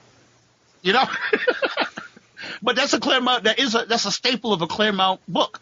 Now, I reread some of those X-Men. I realized he did that. It did that a lot. But when you wasn't as familiar, X-Men, was going from one day to another so damn rapidly, you had to kind of explain things. Right. So people got familiar. But now you don't. Once again, the movie, if nothing else, had turned X-Men into the kind of icons Marvel's been hoping they'd be, past fanboys. You may like them or hate them, the movies did a lot for the X-Men. Yeah. Not much for Cyclops, but... Well, that's because any character that actor plays doesn't get the girl. No kidding. Oh, boy. Jesus. James Marsden needs to... He needs to get laid. I'm sorry. Just to go out there in a movie, he just needs to finally get the freaking girl. That's a case of the director not getting the importance of the Jean-Cyclops relationship. They must have thought it was a Wolverine-Jean thing. That, and in recent comic book years, they're obviously with Emma and Scott, it's not nearly as prevalent anymore. Oh, God. See, but I'm one of those people who hate the Emma and Scott relationship. And I love it, because I was always bored to tears with Jean and Scott. I'm afraid Kenny probably put it best. When I met you the second day, you tried to kill me. Okay, Hello? Yes, but Psycho Witch. But on day 3, she shook her hand. No. It was a misunderstanding when we kidnapped you 300 times. When I took over Storm's body and tried to electrify your ass. That was a misunderstanding. Yeah. When it was an Iceman's body, I was just on vacation. My bad. All right. Now, on that note, before we go any crazier, we've been on for about 3 hours. I think we're pretty much done. Oh, my God. But before we go, here's the promo that was previously stated about 88 miles per hour. And we'll definitely plug your show once we're done with this. So here we go with 88 miles per hour. Did you listen to that 88 miles per hour thing? I did. I thought it was pretty good. Why? I like it. Well, the guys, they have chemistry and, they talk. Yeah, that'd be great if they were dating, but they're not. They think, oh, it's wank. What's the matter with you? It's just, they just talk shit for like an hour of nothing. But they gave some relevant news last week. Like, they talked about, like, that Highlander game and stuff. That's well relevant, that, with the Highlander game. It's not, I wouldn't mind, I mean, there's more important things to talk about, like, I don't know, politics or the health system than, the Highlander game. And I mean, if you're going to talk about games, surely you'd talk about good ones, like Burnout or something. Oh my God, they just keep talking about Burnout, though. Do they? I will say that, they've talked about Burnout quite a bit. It's just a waste of your time, and that noise in the background, oh my God. It's all I can hear. When I go to sleep at night, after listening to that episode, all I can hear is that fucking noise. I think somebody's just got their air conditioning on or something. But, like, you can't blame them yet. They're just starting out. You've got to give them some time. It's like a pilot for a new TV series or something. Pilot their TV series. At least the music's good. The music's alright. Yeah, the music is cool. I like their musical interludes and such like. And they just go on. I mean, who cares about comics? Really? Comics. Well, that Steve guy doesn't. Yeah, it's just shocking. It's just I don't know who in the world would listen to that. There are people who like that sort of thing, who want to listen to the show, and that's cool. It's a good show for those sort of people. I mean, what sort of rating would you give it? Is there less than 0? Can we do minuses? What's our scale? I was gonna go for a hefty 3, maybe a 2.5, because like I didn't hate listening, but like I don't know whether I'd tune in every week. Right. I know that I wouldn't tune in every week. I'd rather just go and play Burnout or something.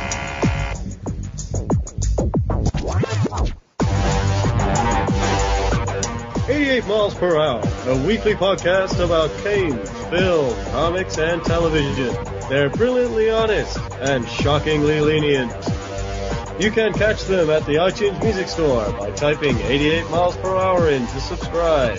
Then you can also alternatively find them at Blogspot with 88mphpodcast.blogspot.com.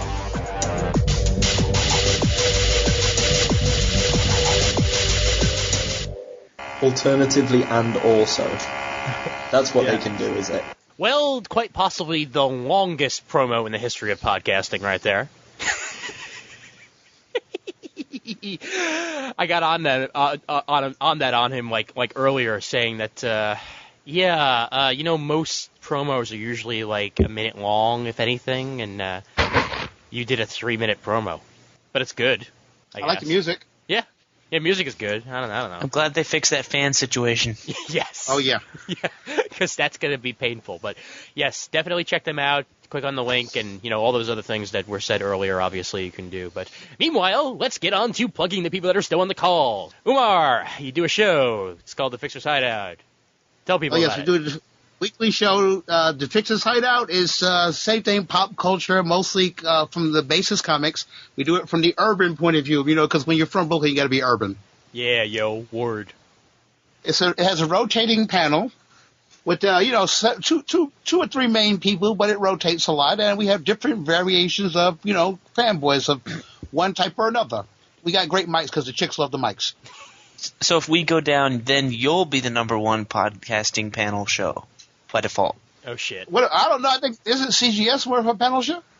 They're in an entirely different plane. I realize they're the parents of comic book podcasting these days, but Yeah, well, you don't even think about your parents usually. Yeah, back in the day when I was a child, when they used one mic, It was a lavalier. And we liked it. But, give everybody the website for The Fixer's Hideout. It's www.thefixer.com, just like I spell it in every place I post. Sweet. And I'm the host. I'm Umar, a.k.a. The Fixer. Yes, indeedy. And whole bunch of cast of characters on there, and it's a favorite of mine, so definitely check it out. And you also do the podcast roundup at the end, which is kind of fun. Well, see, I always felt because you guys are the ones who inspired me to podcast. So I said, you know what? We just sat down and said, we got to give some kind of deference to it. So we do best in podcasts. The best ones that actually it's really because of all the ones we listen to, the ones we remember the most. Right. That's what it ends up coming down to. And really, it's a really easy pick. It's just whatever's on my iTunes list. Awesome. I got to get a new iPod now because mine's just done this won't load thing. I don't know what the hell happened, but. Oh, lovely. Yeah, well, I was glad to see that the Ian Nottingham Rogues Gallery was on there because I knew nothing about that character before that episode. I read the book and didn't know nothing about that character until I listened to that episode. Yeah, and the best thing about that episode is that it was recorded like 4 months ago. Wow. Yeah. We recorded 3 y'all at had once. me listening to it, but y'all had me listening to it like, oh, that's what he was doing. Oh! Oh, now I wanted to dig out my witchblades. Now I get it. Oh! Suddenly the world is clearer. Oh, man. But, yeah, definitely check it out, thefixer.com, The Fixer's Hideout. It's on iTunes and all that works. It's all great stuff, so definitely check it out. And, Brent, you actually have a BK's Bullets to plug for once. I have another one on the way, too. Woohoo! 2 more, actually. Nice. The Invincible one is up on the Comic Timing feed, so check that out. Thank you, Bob, for saying that it was good. The only feedback I got. You guys suck. Everybody but Bob. I got another one on the way. I recorded it. Just got to be edited. It's like that Shaun of the Dead thing where they're like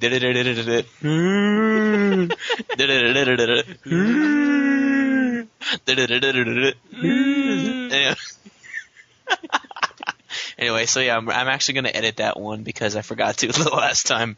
You know what I mean? Anyway, what do you? Yeah, exactly.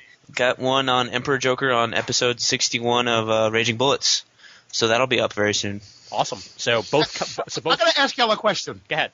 Did y'all realize how much your friends or whoever you podcast with said or paused before you had to actually edit the podcast?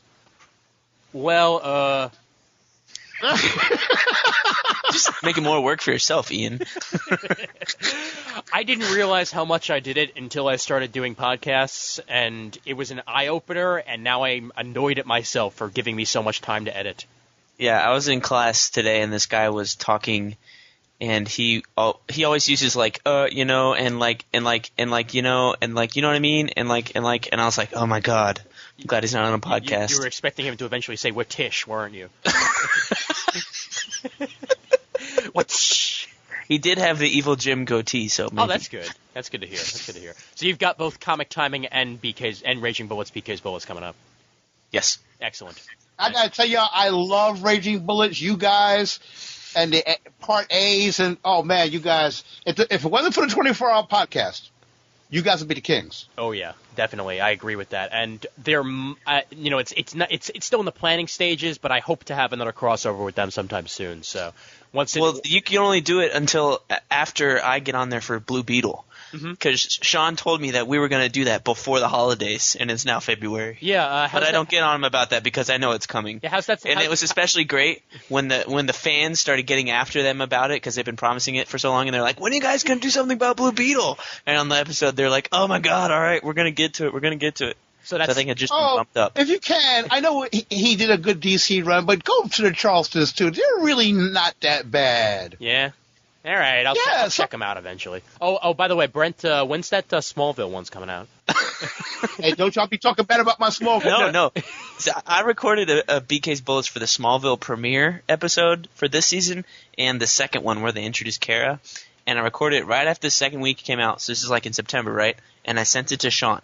And it's been that episode that they have been planning or whatever on Smallville has been delayed this long.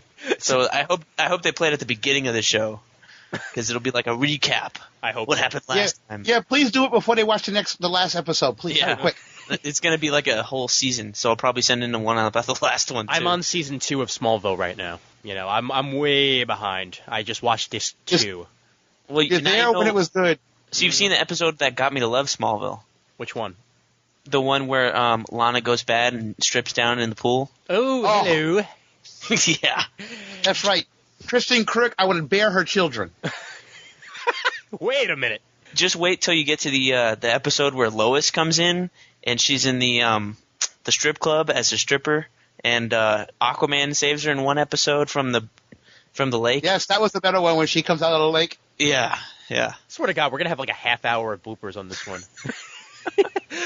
All right. Well, meanwhile, I think we're pretty much done here as, my voice is going to go any minute now. So one more time, I want to thank Umar for coming on, man. Anytime you want back, man. You know I love Brooklyn. So come on back, man. All right. I'm with it. Excellent. So whenever the hell you want to come on, you can come on. And Brent, I guess so. Cool. See you in 2 weeks. Yeah, plus Lost is on, so yeah. I got to complain about it. I hate it. I got to watch it. Yeah.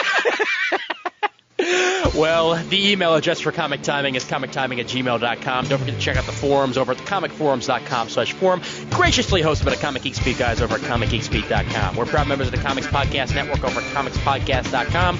Also members of the League of Comic Book Podcasters over at comicbooknoise.com/league. Please vote for us on Podcast Alley. Please dig us on dig.com. Please send us your iTunes reviews. And if you can, please donate to the Hero Initiative. It's mighty, mighty good. This might be the last episode you hear before MegaCon. If that is the case, the next one you hear after this one will be the live from MegaCon episode, because I'm putting that one out immediately. We'll see you all at MegaCon, baby. It's going to be a hell of a lot of fun. And I get to actually meet this, crazy guy who keeps coming on my show. And as always, there's always time for comics. Time for comics. Bastard. That jokes too.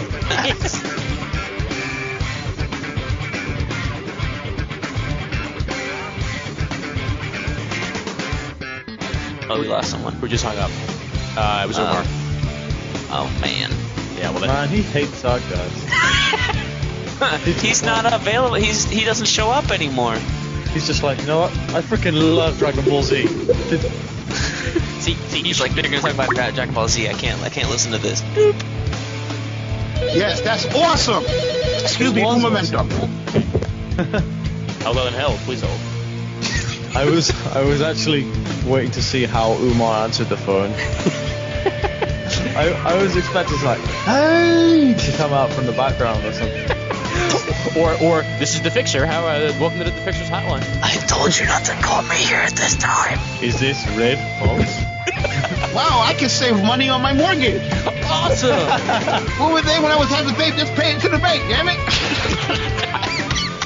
I had to buy graphic novels that money. There's a grundle coming up I gotta get. Damn mortgage bankers. I just like to keep track of how many pronounce my name Leveinstein. Oh, you should have fun with my name. I've been Omar. I'm like, where do you see an O? Umar, Omar. According to my Arabic bodega, and how did bodegas become Arabic? At any rate, my Arabic bodega, Amar. Omar. Yes, it means water bearer. Gee, thanks, guys. I have an ex-girlfriend whose grandmother had never heard the name Ian before in her life. So Wow. I don't know how this happens, considering that, it's a pretty popular name from what I know. And she would refuse to pronounce it Ian. It would just be Yan. Yan. But I marvel a lot of getting jacked up when they decided to make Dormammu's sister, and my name is all over the page. Then her and Dr. Strange become lovers, and I wasn't hearing the end of that one. Hey, Umar, how's the doc? You look good in that dress, Umar. Where's my royalties? And little do you know is that, secretly, some, person that you spurned in the past was the guy who suggested that name. No, it's me. You know? I travel back in time. Go ahead, Umar. You seem to be a little bit behind us, so I don't know whether or not that's just your internet, being a little laggy. But continue what you were going to say about V.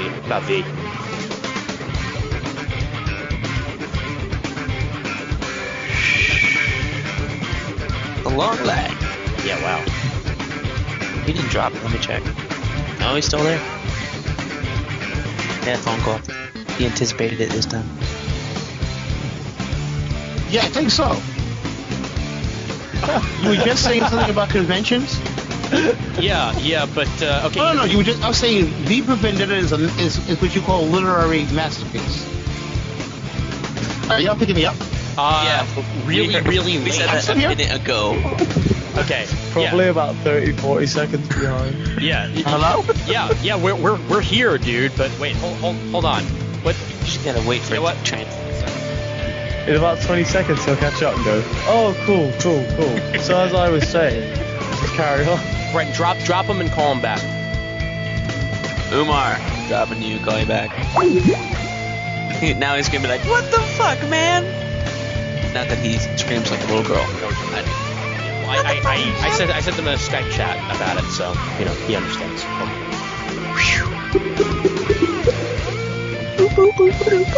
I like that. Sorry. Moving on. Get off my porch. Crazy kids, get off my lawn. Well, in his Northumberland accent, it's like, crazy kids, get off my lawn. That's better. Well, I live closer. Yeah. If I didn't do a better accent, I'd be a bit ashamed. Yeah. And here I am with a Brooklyn accent. I can only do the old-fashioned Marvel guys getting a New York accent. You can do Sandy from the OC. Always a fun. I have never watched an episode of the OC in my life.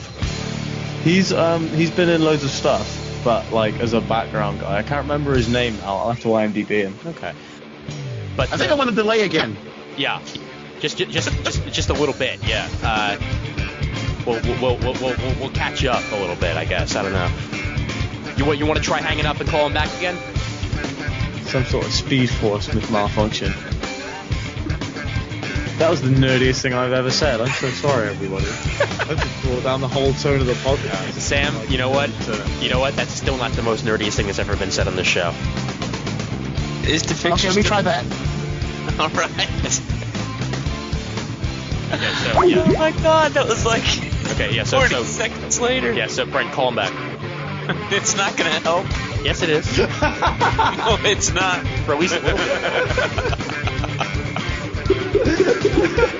Yeah, you can. I love the defeatism. Defeatism is very British. Maybe that's why I should talk in a British accent right now. That's okay. That's not a British accent. What the hell that was? Okay, how are we now? Fuck. You're coming through front loud and clear again. Oh, damn it. But you're still behind, dude. This is not good. What the hell it is? Shit. The Foo Fighters, it's great that at this point there are some people that don't even know that Dave Grohl was part of Nirvana. I didn't for a long time, and I got very, very large amounts of stick for it at university. Oh dear. Because somebody said to me something about Dave Grohl. I said, oh, I like Dave Grohl, he's cool. And they were like, yeah, I liked him since he was in Nirvana. I said, oh, Dave Grohl was in Nirvana. Oh dear. But on the balance of things, I don't listen to music It's not like a passion of mine at all. Right. It's something that I have on in the background while I'm reading comics. If you ask me a comics question, I will know it, you know, because I'm obsessive and I remember things. But like music, no, not really. But what's important now is that if you ever do write a comic, you can write that whole thing into a comic. Yeah. A title I've collected often. Hello? It's like someone just opened the door. I think we lost him. What the hell? Yo, Brent. Oh, there goes Brent. What the hell, dude? He's still on the call. Sorry. I heard my neighbor coming down the hall, and I pressed mute right as he came in. In and the I had middle to of stop. a sentence. That's I'm awesome. sorry. That's awesome. I heard him come back from his test, and I was like, all right, I better have Skype up so I can press mute whenever he comes in, because I know he's going to come in looking for Brad like crazy. He's been coming in like every 5 minutes. Gotcha. I don't know, go talk to him. He's bummed out about you guys' basketball loss. We're not talking about fucking basketball. I don't know what he wants. He just keeps coming in going, is Brad here? Where's Brad? Oh, Brad back? Every couple of episodes, one of Brent's He came back roommates from his test. He ends just ends came up back. on the back of an episode. So it's just like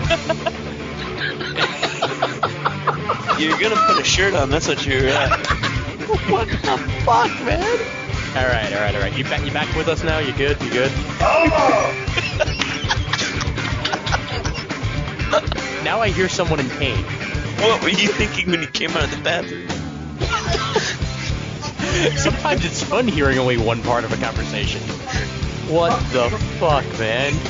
So confused right now. Bitch's ass. Go bitch his ass out. That's right. Woo! I'm sorry, you haven't lived until you've had a roommate. Apparently so. I got lucky. All my roommates were women. The only problem I ever had was that their boyfriends always looked me up and down. I mean, right now they wouldn't because I'm a little overweight, but back then they'd be like, who the hell is this? I'm a roommate. My roommate's the best. Why are you at my girlfriend's bed? I had a nightmare. Well, like I said, it's definitely better than the Daily Show watching a roommate. Alright. Supergirl.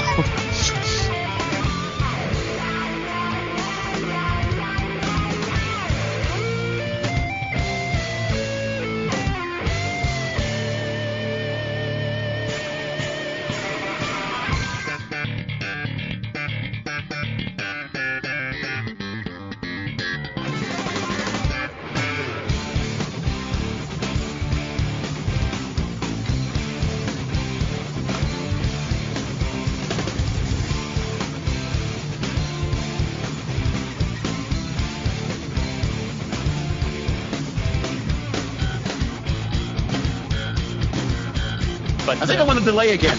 yeah, just a little bit, yeah.